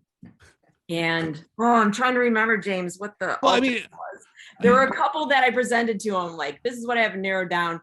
And he preferred Jen Jameson. And I was like, all right, I guess we'll go with it. Jenna Jameson was huge at the time. And he thought it was a good move. And it because he thought there'd be confusion. It was plausible enough that the alternative radio station in Chicago might actually have a porn star in overnights. So if there was that confusion, it would work to the station's advantage. It did fit with everything that Q101 was about at that time. I kind of scary enough, but you know what I'm talking about, Luv Cheez and the Man Cow crew. Yeah, we had naked women in the studio. 3 out of 5 days, probably. 4 out of 5. As Roker would refer to it as the good old days. It was the good old days. Brilliant listeners asking if I was really Jenna Jameson. So yeah. Ick, I need a bath. All right. I think I finally said that, but thanks, JVO. Roker, Jen, Grant, Cheez, Abe, lovely to see you all. Please let's stay in touch. I do adore you all. I love you, James. Congratulations on 700. That's crazy amazing. That's amazing, James. Congrats, James. Very cool. Thanks, guys. And I'm going to vote for you this year in the poll. I'm going to vote for you. How about for governor?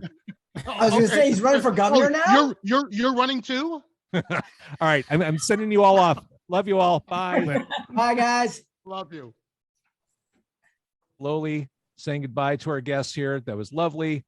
We had Jen, we had Roker, we had DJ Luv Cheez. They're waiting for me to get rid of them. They're not getting rid of themselves. Last man standing. Who'd have thought?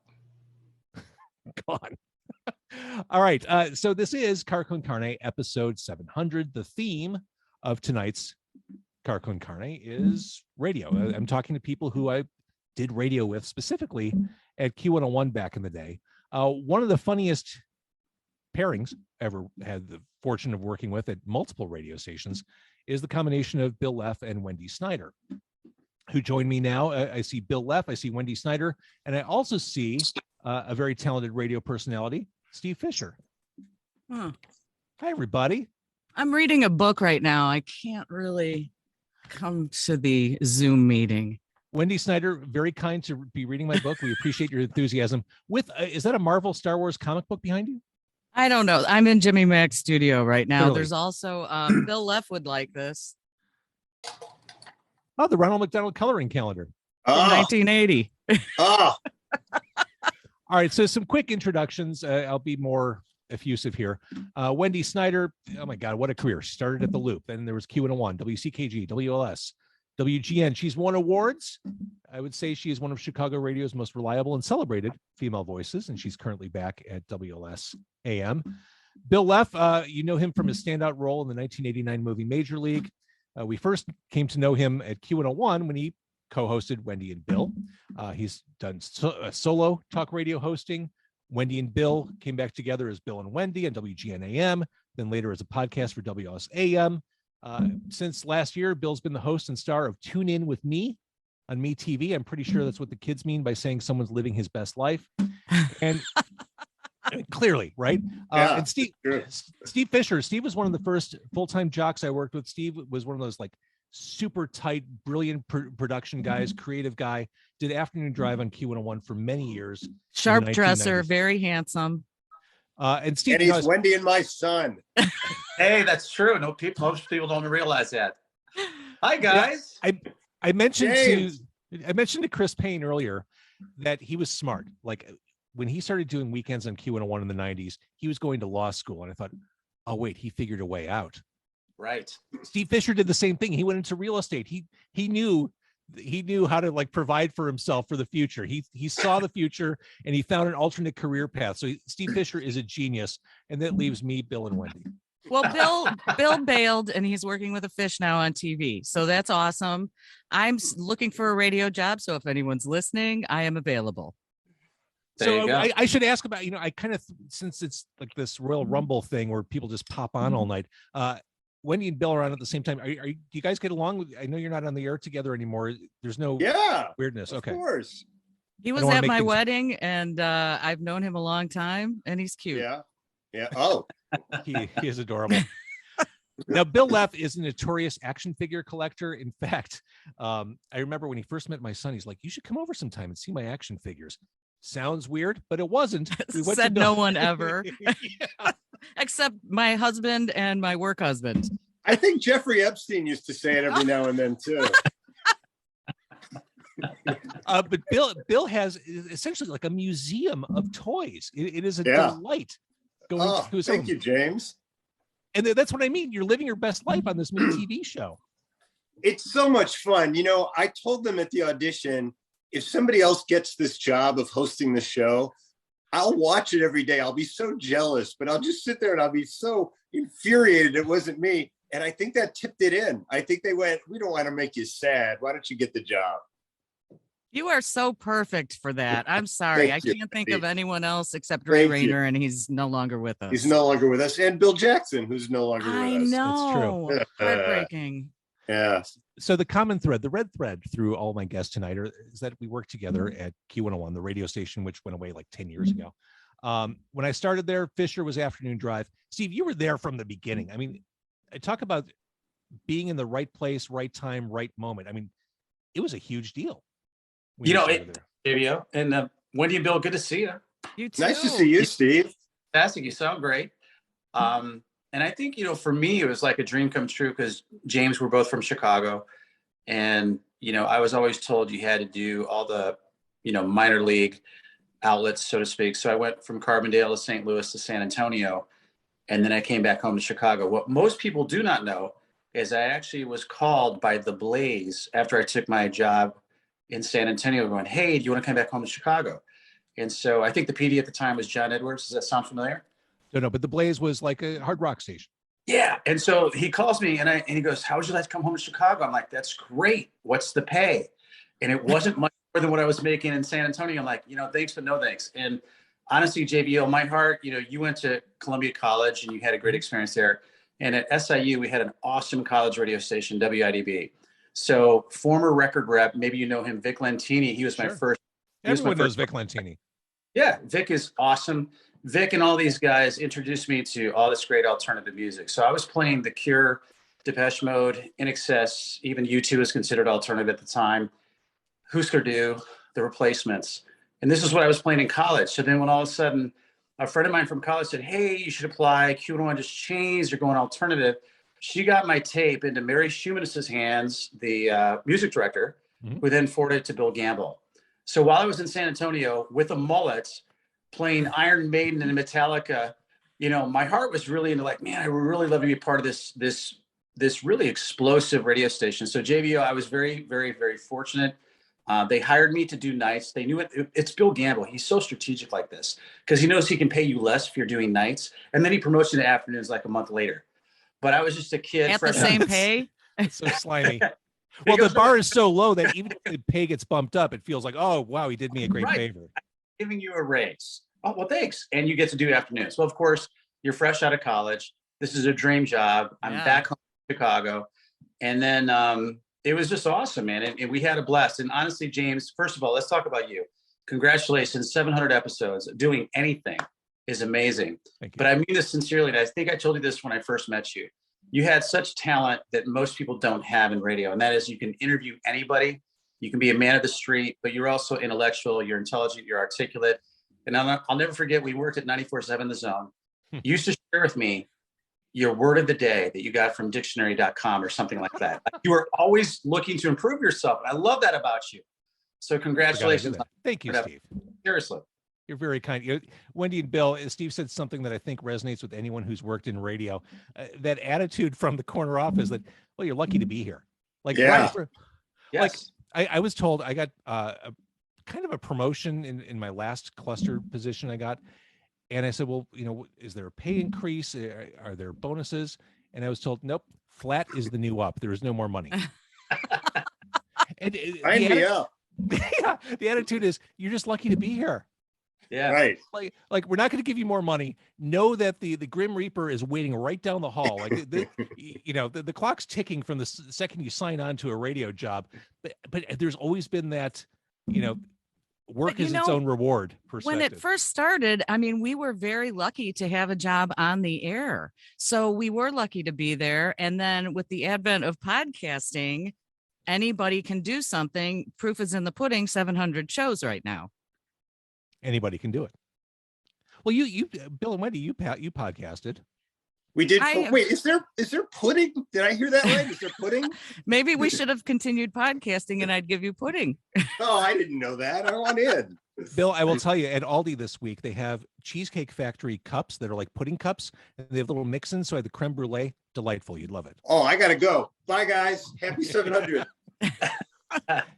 Wendy, interestingly, the first person tonight to be drinking a beer on camera. I'm drinking NA right now, but with all the radio people I've talked to, I'm surprised that you're the first person conspicuously drinking. I thought I would be amongst company, but no Fisher, one's doing it. What are you drinking, Fisher? It's product placement, JVO. It is Revolution Anti-Hero. That's what I thought. It's my go-to. Go local. Here's to you. I'm not a beer snob, so I'm just drinking Miller Lite, but that's okay. I got to tell you, Wendy, you seem like a Miller Lite kind of person. Like I take that as a slam, and I appreciate it. Not at all. Like, but that's kind of your persona on the air. You're like the no bullshit Chicago person, like transparent, no putting on airs or any of that stuff. I have no airs to put. I really don't. What you see is what you get, and to know me is to hate me, pretty much. And Peter Pan's drinking a Green River. Having a Green River. Tasty. Awesome. Bill Leff and Wendy Snyder, when you started at Q101, it was a weird time. You came in, I think you replaced Lance and Stoley. Is that correct? Yeah. We replaced Stoley. Lance wouldn't leave. They couldn't get Lance to leave. So it was Lance and Wendy and me. So what was that like? To hear you say it back in the day, it was kind of a square peg, round hole, but was it really? Wendy, go ahead. At the beginning, it was. I mean, we came from the Loop, and the Loop is where everybody wanted to work. It was morning shows all day long, and we were lucky enough to have a job, right? Like you said, you just be thankful you have a job. We were. It was great. It was an opportunity to do mornings, and we took it. And I would say, yeah, at the beginning, we did feel out of place. But Bill, you can speak for yourself, but there were times where Bill would go, I actually kind of like this song. At the very beginning, they had us introduce a band at a festival in Grant Park. We had been there a week, and they booed us like they go, ladies and gentlemen, wet. Like they got to the W and Wendy and Bill, ladies and gentlemen, wet, like that. And the crowd just started booing like crazy. And it wasn't just you. It wasn't just you. I mean, Fisher, how many shows? I mean, that was just the thing. I mean, back in the day, in the 90s, representing the alternative station, you were the enemy. You were you were a middle finger to the underground. So I mean, I remember plenty of shows like taking Flaming Lips, taking cups of beer to the head. Fisher, really? I'm sure oh my God, yeah, Fisher, I'm sure that happened to you. Yeah, especially at Metro or at the Aragon. And so, oh my God, but it's true. And I think because alternative wasn't alternative anymore, and if you're playing No Doubt, 5 times every other hour, thanks to the BG rotation, you know, people get sick of that. They're like, why are you bastardizing the music that I love and that I don't want anybody else to share with me? This is my baby. And so I think that's really what happened, is that it really wasn't alternative anymore. You know, we were just playing new music. And I think that's the challenge, is how do you stay hip, cool, and relevant, I should say, when everybody already knows, you know, the secret's out of the bag. Well, Lance of the Lance and Stoley morning show, as Bill Leff mentioned, didn't leave. They just got rid of Stoley, and Lance stuck around. Lance Tawzer is actually here. Lance is one of those people who I've mentioned on the show today, like Steve Fisher, who had an exit strategy out of radio, and he should be celebrated for that. Also joining us is really one of the defining voices of Q101 from the get-go, Brooke Hunter, one of the defining. Yay! Hi, Brooke. Hi, Lance. Hey, Brooke. Brooke, you're on mute. That's just life in Zoom. You got to say that like every third call. I saw the beginning of the show, by the way, James. So yes. It's like it's the first time I've done this. And I didn't realize my mic was off till Payne got on. I'm like, and 6 minutes later. So here's what I'm going to do, Wendy. When we're done recording, I'm going to go back and I'll trim off the end and save the video, and it'll be like nothing ever happened. Okay, good. But I want you to know, and as you are all broadcasters, you can appreciate that has been nagging me since then. So 2 hours later, I know. That's the one thing I've focused on in the back of my head throughout all these conversations, is that I fucked up right out of the gate. James, use it as a bonus track. An audio-less bonus track. People love bonus tracks. Yeah. Last time I saw Lance was actually very recently. Lance is a museum curator. He does an amazing job. He curated the Disco Demolition exhibit out in Elmhurst a few years ago, and he did the Music of Illinois. Is that the correct name? The State of Sound. State of Sound, which was a celebration of the history of music coming out of Illinois.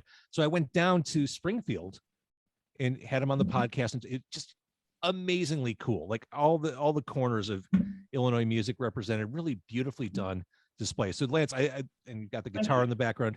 Lance has had his fingers in all kinds of things. I mean, he's a musician. I mean, he was a member of the Lupins when Lance and Stoley became a morning show. Lance, you had no radio experience when you started on Q101. Well, I was on WRSE in Elmhurst College, just like Terry Hemmert. Oh.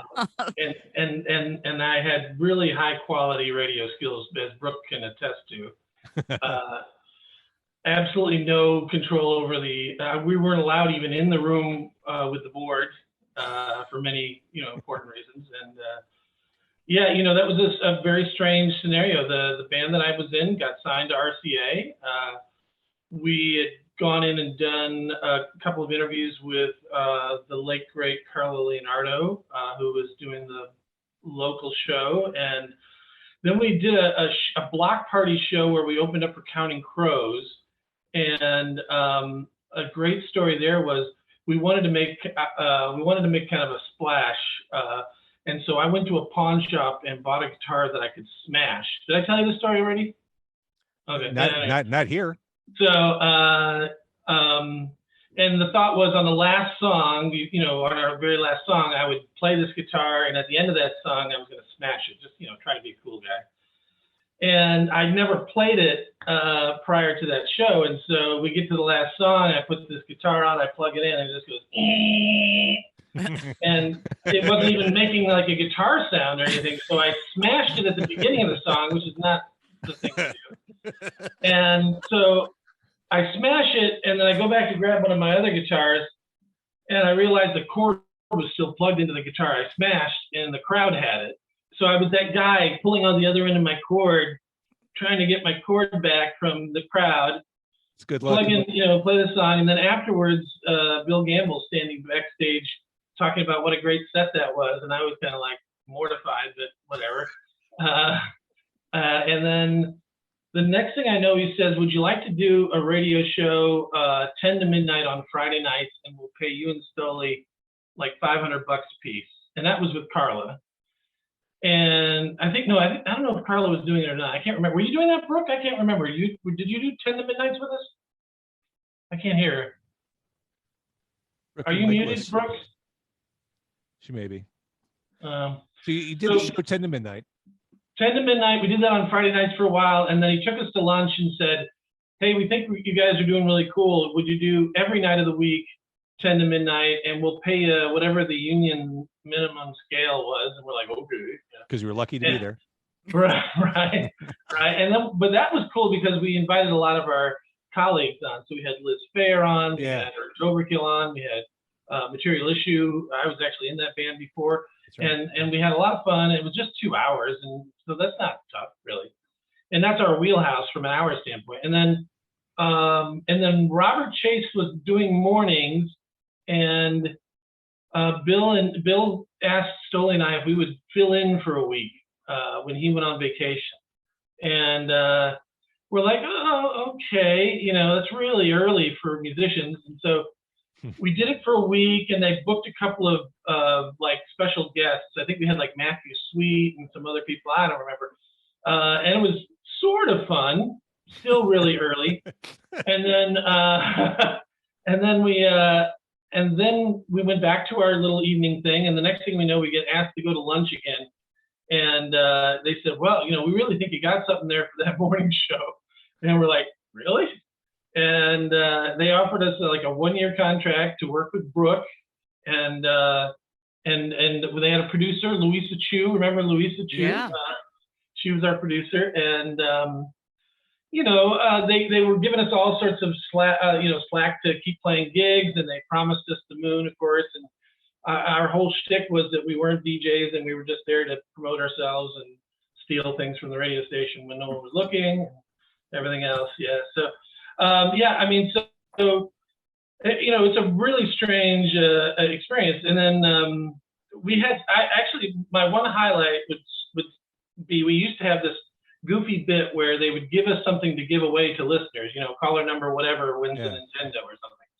And we decided that was obviously way too generous. And instead of giving it away, we would trade things. And so people would call in and say, well, I've got this, and I've got a scooter, or I got this, whatever. And one guy called in and said, I've got a human brain in a jar. And we went, deal, done. And this guy brought an actual human brain. We didn't really think he would do it, but he brought a human brain in a jar of formaldehyde or whatever you put brains in. And he brought it to the radio station. And then, not really good radio. Not that you can say anything we did was particularly good radio.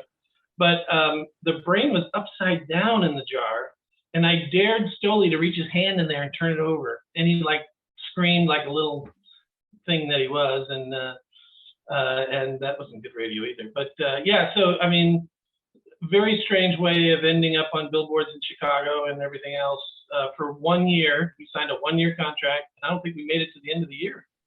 I think we got to about 10 months, and they said, yeah, you don't need to come back anymore. So. Well, it's funny because they hired you because you weren't radio-like. That was your appeal. You weren't broadcasters. But then they got to 10 months. They're like, these guys don't sound like broadcasters. Right. We gave that to them. We gave what he asked for. Mancow was on the other station, Rock 103, and Bill Gamble thought that we would be just as stupid as he is, and apparently we weren't stupid enough or something. Then they brought the cerebral Wendy and Bill team over.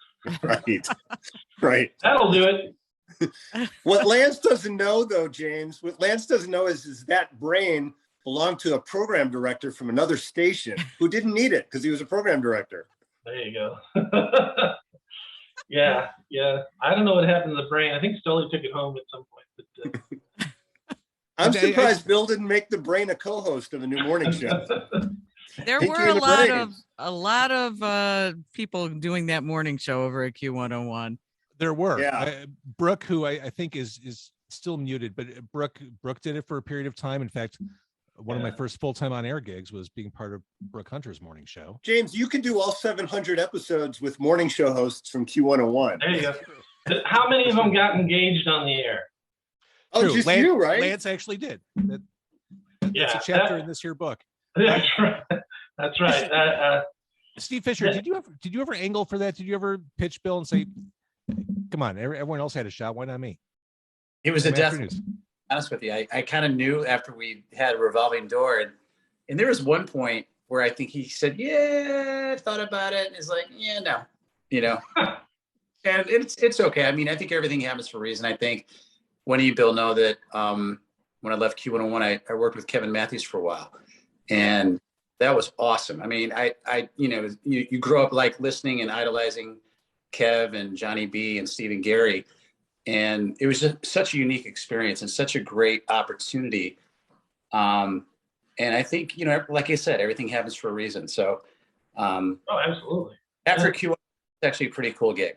And Kevin was instrumental in me making the switch from rock jock to talk radio as well. I worked at the Loop for many years, and then Howard Stern came to the Loop on the AM side, and Jack Silver was program director at the time, and he said, Wendy, why don't you do live news inserts and then stay and do news with Kevin? And I said, oh my God, yeah. And I learned so much from him. And then Jimmy Mack was the producer and cutting up all the Howard Stern tapes. And we used to go by the freight elevator and have a cigarette. And then we got married and had 2 kids. So it all worked out for me. Well, it's interesting you mentioned that, Wendy, because I don't think it's as easy a transition for a lot of music jocks to go to talk. It's a change. It definitely is. But Kevin, as your teacher, is like, the best in the world. Right. I was talking about Kevin earlier when he was on this podcast within the past year or so. We were talking about how at the beginning of the 21st century, radio was taking advertising money from satellite radio. Like, because radio would just say, strip clubs, satellite radio, all money is good. If it's green, we'll take it. But it was just such a weird disconnect. Like, here's this category that wants to destroy you. Yeah. But if they're paying us. Right. You're giving them 60 seconds, every 20 minutes to tell terrestrial radio listeners why they're stupid for listening to terrestrial. And to tune out and listen to something else. Right. Hey, you, commercials suck, right? Have I got something for you? Tired of the same songs? We are too. That's why we're satellite radio. Well, you know what? Another really good story for me was I really didn't understand the power of radio at all. When you're an idiot sitting in a little studio and, you can talk to people on the phone and that kind of thing. But every once in a while, because we were greedy, they would offer us an opportunity to like go to a store or go to someplace and give you some money to call in and say you're at that store, whatever you call those things, call-ins. And Stoli and I said, yeah, we'll go to this mall in Schaumburg where they had a Sony home movie theater store, which I didn't even know really existed. And so they promoted it for a week, and all we had to go there was like for an hour or something and call into the radio station while we were there, and they were going to give us some money, and like the guy at the store was going to give us something from the store too, because we had finagled that as well. And we were about 10 minutes late, as you are, and the line of kids to meet us was out the store and down, and I think it kind of hit us really hard that there were a lot of people listening, and they actually showed up, and that was very powerful. A lot different than like being on a 50-watt college radio station. Sure.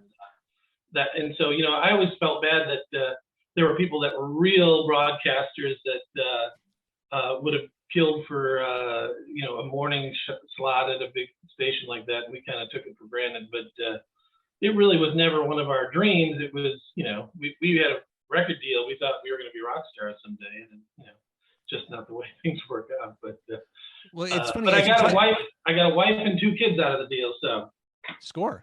Well, as you talk about the surprise of that kind of fandom and that enthusiasm, we were talking before you jumped on, Lance, with Steve, Bill, and Wendy about the abuse you take when you'd host shows, and it was hard to have that perspective in that moment. And for me, it certainly was. As people are like walking. I'll never forget. I was in the Q101 van. I was in the passenger seat. We were in Wicker Park at 6 Corners, and we were at a red light, and someone just walked up to me in the passenger seat and gave me the finger like this. It was the moment. So it was hard in that frame of time. And James, it was Sister Jean, wasn't it? It was. Go Ramblers. All right. Can I just have Bill tell a story? Bill Gamble, program director extraordinaire at the time. We had Jacob Dylan in the studio, and you get the press people who are like, don't mention who his dad is. Don't bring it up. Don't do it. Whatever you do, don't do it. Bill, take it. They just kept hammering that one idea home, and Wendy and I both said, we get it. Don't talk about Bob Dylan. We get it. So we had him on. We had the Wallflowers on. They did a song. They did an interview. Everything's fine. And then at the very end, I go, Jacob, there's something we're not supposed to bring up, but I got to bring it up. And the band just all stared at me like, don't. And I stared at you too, like, what are you doing? Yes, you did too. And I looked at him and I go, what's it like to have Greg Allman as a dad? And it was really quiet for 30 seconds. And then everyone exploded. And they all laughed. And then we talked about Bob Dylan after that. Yeah. It was great. Awesome. We had Quincy Jones come to the wrong radio station while we were doing a morning show. And he was there to promote an R&B artist named Tamia or something like that. And whoever was our secretary or the assistant at the front desk was smart enough to say when he walked in and said, I'm Quincy Jones, am I in the right radio station? She said, yes, come on in, they're waiting for you. Amazing. And then Amazing. Stoley and I are sitting in the studio, and I don't know, Brooke or somebody said, Quincy Jones is here, and he's ready to do an interview. And we're like, are we doing that today? Oh, yeah, all right, yeah, put him on, sure, why not? And Sam and I had already gotten engaged, and he was such a good sport.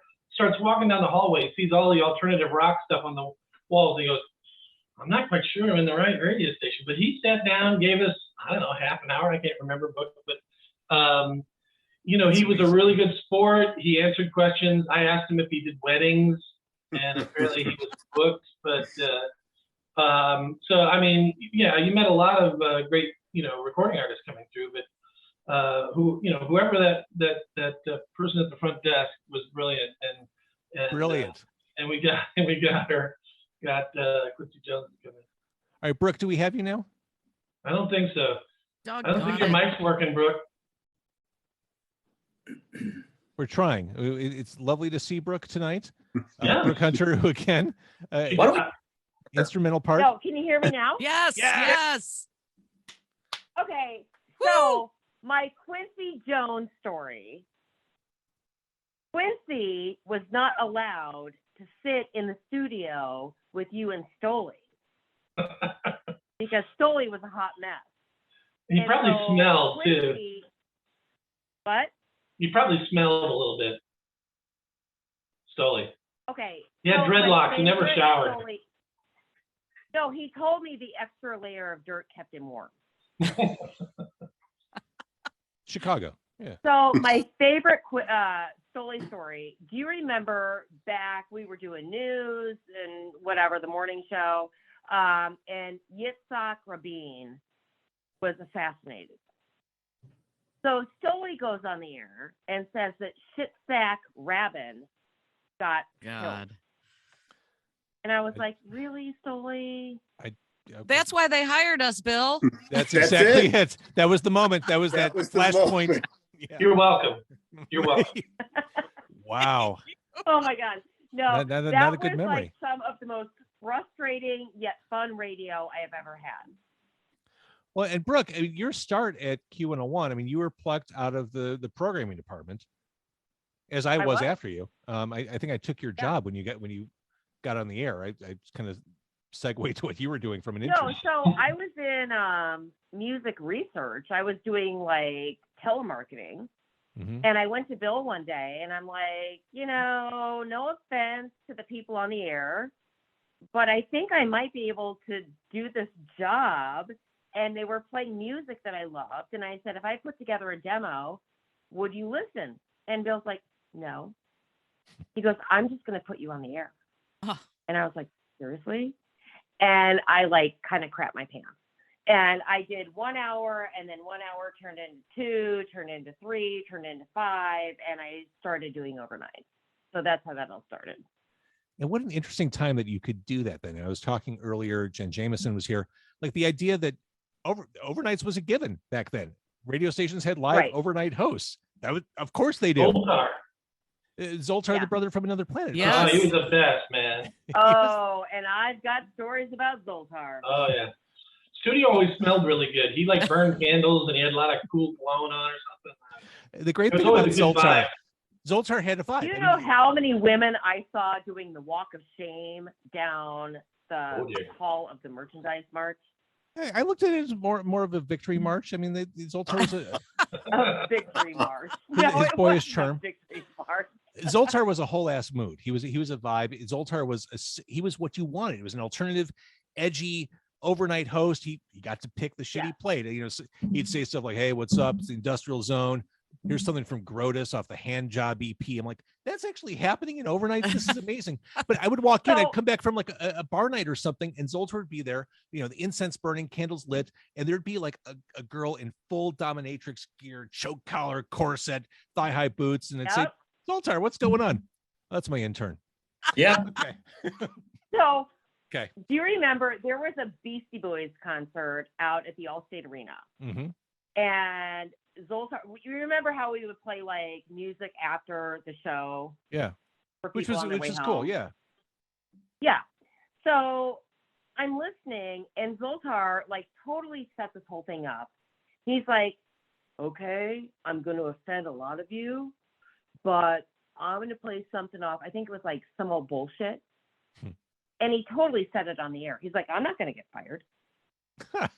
And he completely swore on the radio, which if any of the rest of us did that, we would get fired. Right? 100%. Well, we did, and you just dumped it because we were on a delay and nobody trusted us. So. I mean, Bill Leff had to rein it in so badly. It live on the radio. Yes. Bill's the worst potty mouth ever. All right, Bill? And we came in. Are you? No, when Zoltar was on, and then we, you know, passed it to Robert Chase, which I heard they both blew you off, James. So that sucks. Well, no, I couldn't get a hold of Robert. Zoltar was scheduled for. Oh, you should have told me. I just saw Robert this summer. I loved him. Oh yeah, he's the Robert's in what, Montana? Yeah, he runs a station in Missoula, Montana. We, my wife, Samantha James, and I drove all the way across this country to a big family reunion in Idaho, and we stopped in Missoula. This guy started a radio station with some guy called The Trail, and he loves it there. It is a hippie town. He is in his element. Yeah. He is, he never made us feel bad for him sort of leaving the morning show. He's the coolest dude ever. Oh, Wendy, I love Robert. Wendy, you were talking about coming in, and you're talking about Roberts, or was that the whole thought? Well, yeah, no, I just said we came in and Zoltar was there, and I never saw any of the dominatrix girls. I'm sorry I missed that. I did smell the incense. Oh yeah. But And remember wasn't he a Wendy, former Marine or something? a Navy SEAL. Oh yeah. Yeah. That was one of the things about him is every day somebody would go, "You know, he used to be a Navy SEAL," or the next day they'd be like, "You know, he did all of Yaphet Kotto's stunt work in Alien." And you'd go, "Wait, are you sure?" Like every day there was a new legend about him. Yeah. Yeah. God, I miss you, Bill. Oh my God. That's a great Paul. And Robert was always looking for his stuff. Like, because we'd be leaving and he'd be coming, he'd be looking around and he'd go, "I don't know where my stuff is." And if that happens once in a while, you go, "Well, maybe you left it in the office." But every day, Robert couldn't find his stuff. But I loved him so much. Just such a He nice was the guy. best. It was a great group of people. And, you know, I honestly, you know, you said Steve was our son. I felt like, you know, the old lady over there. Bill and I felt like parents, and we worked with Brian, the whipping boy. Sure. And, you know, I just felt like I was Grandma Wendy over there. That's an interesting topic. I think we can all talk about this topic. I feel like there's a Logan's Run aspect to radio. I think it's worse now than it's ever been. But, you know, once your life clock blacks out on your hand, like you've either got to go to carousel or run. Like old people, I'm trying to match the Yaphet Kotto reference by going with the William Nolan story of Logan's Run, which was celebrated. Yeah. But I mean, that's true, right? I mean, I think Bill Maher said it. Ageism is like the last tolerated discriminatory practice in America. Sure. I think in broadcasting. Yeah.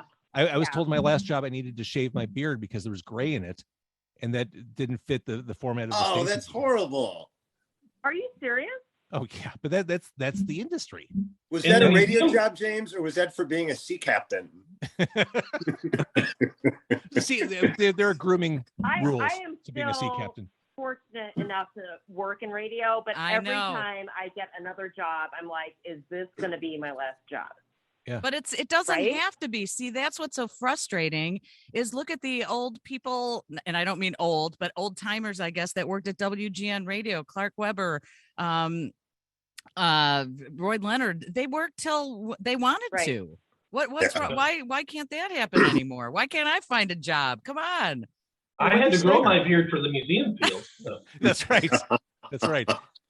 I wax my beard, Lance. So, and the masks help for that. Yes, so. That's right. Waxing is good. All right, so in summary, someone hire Wendy Snyder. I mean, please. Thank you. Yes. If for no other reason, her home setup is better than any other guest I've had tonight. I mean, she sounds magnificent. Yeah, you do have a nice home setup. That's my husband, Jimmy Mack. Listen to Rebel Force Radio if you're into Star Wars. There, I told him I'd plug his podcast if I could use his studio. So I'm trying to figure out which Star Wars comic that is. Is that like a Carmine Infantino cover? We don't know. That's for you, Bill. Oh, I love that. Great illustrator. I mean, all this Flash stuff in the 60s. Are you kidding me? Sure. I'm thinking your stuff, Bill, as a museum curator. What's on display behind you there? Oh God! Don't. Oh boy. What? You should hook up, you two. Yeah. That's the Hogwarts castle made out of Legos. Wow. Is that what that is? Yeah. And yes, he's married and has 2 lovely girls. So yes, it's weird. I'm married to Bob Barnes Watts. God.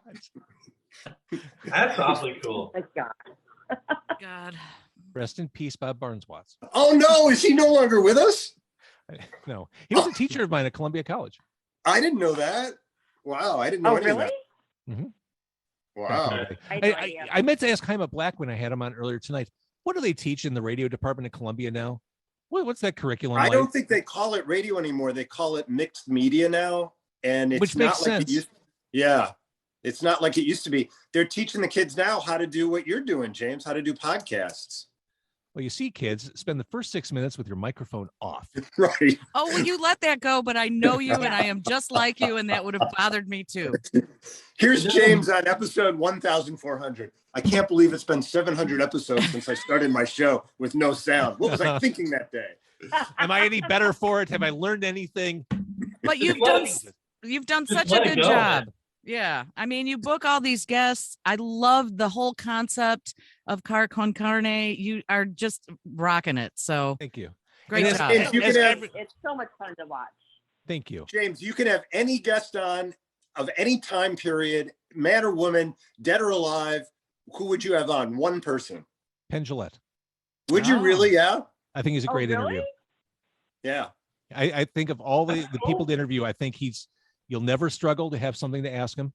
Right. I think he has really profoundly sharp opinions, not necessarily right, but I think he'd be a fascinating person to talk to. And he does not hold back.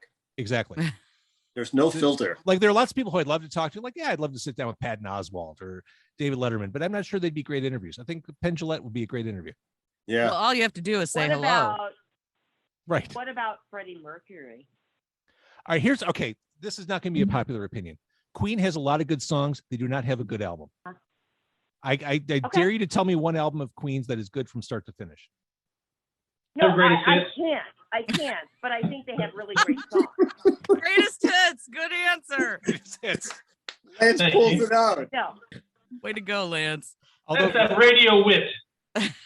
They lose me at Bicycle Race and Fat Bottom Girls. Oh, that's a great tune. Really? Yeah. Well, I think there's weirder tunes than that. For sure. All right. That all aside, thank you, everybody. This is I've said it probably a few times tonight. This is a lovely thing for me. And one of the great. I don't miss being on the radio, but I miss being with the people who I did radio with. Oh, well, congrats to you. We had so much fun. We did. Back in the day. Radio used to be fun. Yeah. And it can be again if you hire Wendy Snyder. That's right. That was my next line. Thank you, James. There you go. Well, my wife would have loved to be here. She would have loved to see Steve Fisher's face, or whatever your last name is now, Steve. I know, Steve. And, you've been and we have seen Brooke a few times, which has been lovely. She's in England right now, and it is like 3:30 in the morning. And We'll tell her hi. We'll do. Yeah, tell her. Hey, Lance, Samantha's really British? Yeah. I didn't know that. All day, man. I didn't know that. Yeah. Is Prince Charles really British? Nah, I don't know about that guy. He's not, is he? I don't think he is. All right. So in summary, Lance, what's going on? Do you have an exhibit coming up? Are you working on stuff? Well, unfortunately, this week we're tearing down State of Sound. It's been a real, a wonderful, wonderful experience to have that. We were able to. I mean, it was basically a labor of love to be able to create an exhibit that celebrates the music from Illinois and have people. We created a little. You guys would have loved this. We created a radio studio in the middle of the gallery. I did. James came and taped his podcast, but we had people from Brooke Station. We had people from all different stations all over the state come and use it. About 18 different stations, and we borrowed artifacts from everybody from Miles Davis to a really crazy, frightening microphone stand from Ministry. Yeah. And so it's been wonderful. It was a great exhibit.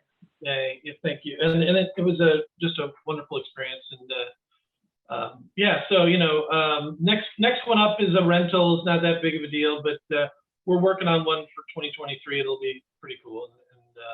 And it's kind of a weird industry, but it's creative, and you feel like you're doing something important. And it's been a good ride after Q101 for me. But all right, Lance, awesome to see you. Thank you for doing this. Lance Tawzer, everybody, of the former Lance and Stoley Morning Show, who you may remember from back in the day. Brooke, lovely to see you. I'm glad we got the audio figured out. Where can we hear you now? I know. I'm so sorry. I'm a total mess, but here I finally got it figured out. So yes, it was great to see you. I haven't seen you in so long. I know. So where can we hear you? Right now I'm doing mornings on Star 96.7 out of Joliet. I also work for our former boss, Bill Gamble, in South Bend, Indiana, and that's a hot AC station. And then also an alternative station out of Benton Harbor, Michigan. Wow. You're busy. And I think I'm going to South Bend to see Alice Cooper in March. Ooh. Are you? I was just Google mapping that earlier to figure out just how miserable my commute back will be. Yeah. Get your eyeliner ready. My son to Holland because he's going to college, and so we've got to go and visit a school in Holland on the 4th of February. So maybe I'll stop by and. Oh, I haven't seen him forever. I never talked to him. I just work for him. That'd be like, all right, Brooke. Awesome. Let's stay in touch, please. Yes. All right. Bye, Brooke. Steve Fisher, you're successfully out of the business. Yes. Congratulations. Thank you, sir. And so there's really nothing to plug. I mean, if people want to buy a house, they should buy it from you. I know that. You just want to go to makingchicagomove.com. That's it, James. Makingchicagomove.com? That's it. When was the last time I saw you? I think it was when you were writing the book. And we went out for breakfast. Yeah, so it's been 10 years. It has been 10 years. Yes. Book. Steve Fisher, thank you, Wendy Snyder. Steve Fisher, one of the few people on this call who clearly hasn't aged, joining the ranks of DJ Luv Cheez and Chris Payne tonight. Thanks, brother. Whatever weird thing you've done to keep yourself from advancing, congratulations. Thank you, my brother. All right, lovely seeing you, Steve Fisher. See you as well. Bye. Bye, Wendy. All right, that means we have aged, Bill. Did you catch that? Yeah, I know. I'm right there with you. I got it. Yeah. I wanted to save you two for last because as we were talking in the live stream, Wendy Snyder, Jimmy Mack did say 6 shout out to Carmine Infantino. Oh God. Oh, look at the multimedia family we're in. The nerds coming together. Yeah, I love it. Makes me happy to see the two of your faces together on the same screen. Thanks, James. Nice to see your face. And thanks Bill, for asking us. Yeah, of course. Again, this is totally selfish and fun, and it's just great for me to reconnect with people. Oh, that's so nice. But 700, that's quite a milestone. You're doing something right, I think, if you hit that number. I don't know if I am or if I'm not. During the pandemic, I went nightly because that was the only way to keep the podcast going. So I mean, that certainly helped. Sure. Accelerate the numbers game. But it's something I enjoy doing. It's the way I like to do radio. I mean, you both get it. Sure. I have a guest suggestion for you, actually, James. I know that you love going and buying vinyl. I have 2 boys, 22 and 19, that are into vinyl. Those are weird names. I am hooked on TikTok lately. I haven't contributed anything, but I like watch people and get recipes and do things. And Danny Bonaducci, Bill, our old friend Danny Bonaducci, is now on TikTok, and he does the coolest thing. He goes to various record stores and he'll look for a Partridge Family album and he autographs it and then puts it back in the rack and people can buy it autographed. And I think that is the coolest thing ever. Oh, I'd love to talk to Danny. I've never met him. I'll see if I can hook you up. Oh, I would absolutely love that. Danny's. I just thought of you. I mean, you go and buy vinyl and post it on Facebook, and I'm like, oh, that is such a great album. So I thought of you. And that's one of the many reasons I love Bill Leff is that collector's mindset. I've always loved collecting things. I think I got it from my grandmother. That just the joy of acquisition, of finding those holy grails. Like I don't look for super expensive things. I just look for things I enjoy, and it's thrilling to find them. And I see what Bill's done in his hermetically sealed action figure museum. But what's weird about your grandmother is she collected weapons and stuff like maces and throwing stars. Yeah, well, mostly medieval tools of war. Yeah. She had a dungeon out in Elk Grove Village I used to go to, and I'd be so afraid to be. So did Zoltar. And with that, hire Wendy Snyder, watch Bill Leff with puppets. I really, that says it all, right? Thank you so much. Congrats on 700, James. You do a great job. Thank you, Wendy Snyder. Lovely to see you. Lovely to see you too, Bill Leff. Truly a pleasure. Thanks, James. Bye, Wendy. Bye, guys. Keep doing what you do. And you. And I think that takes us to the end of episode 700. Thank you. If you watched for any portion of this, I appreciate it. Or if you're listening to it after the fact, thank you very much. I want to thank all my guests who showed up tonight, people who I love and enjoy the company of. Doing radio is not as fun as it used to be, but the people who do radio are awesome, as I hope you experienced tonight. So thank you. This is episode 700. I'm not wasting any time. Episode 701 will roll out on Wednesday with Cinco de Gatos. I appreciate you. Thank you for letting me do this, and thanks for just participating by watching and listening.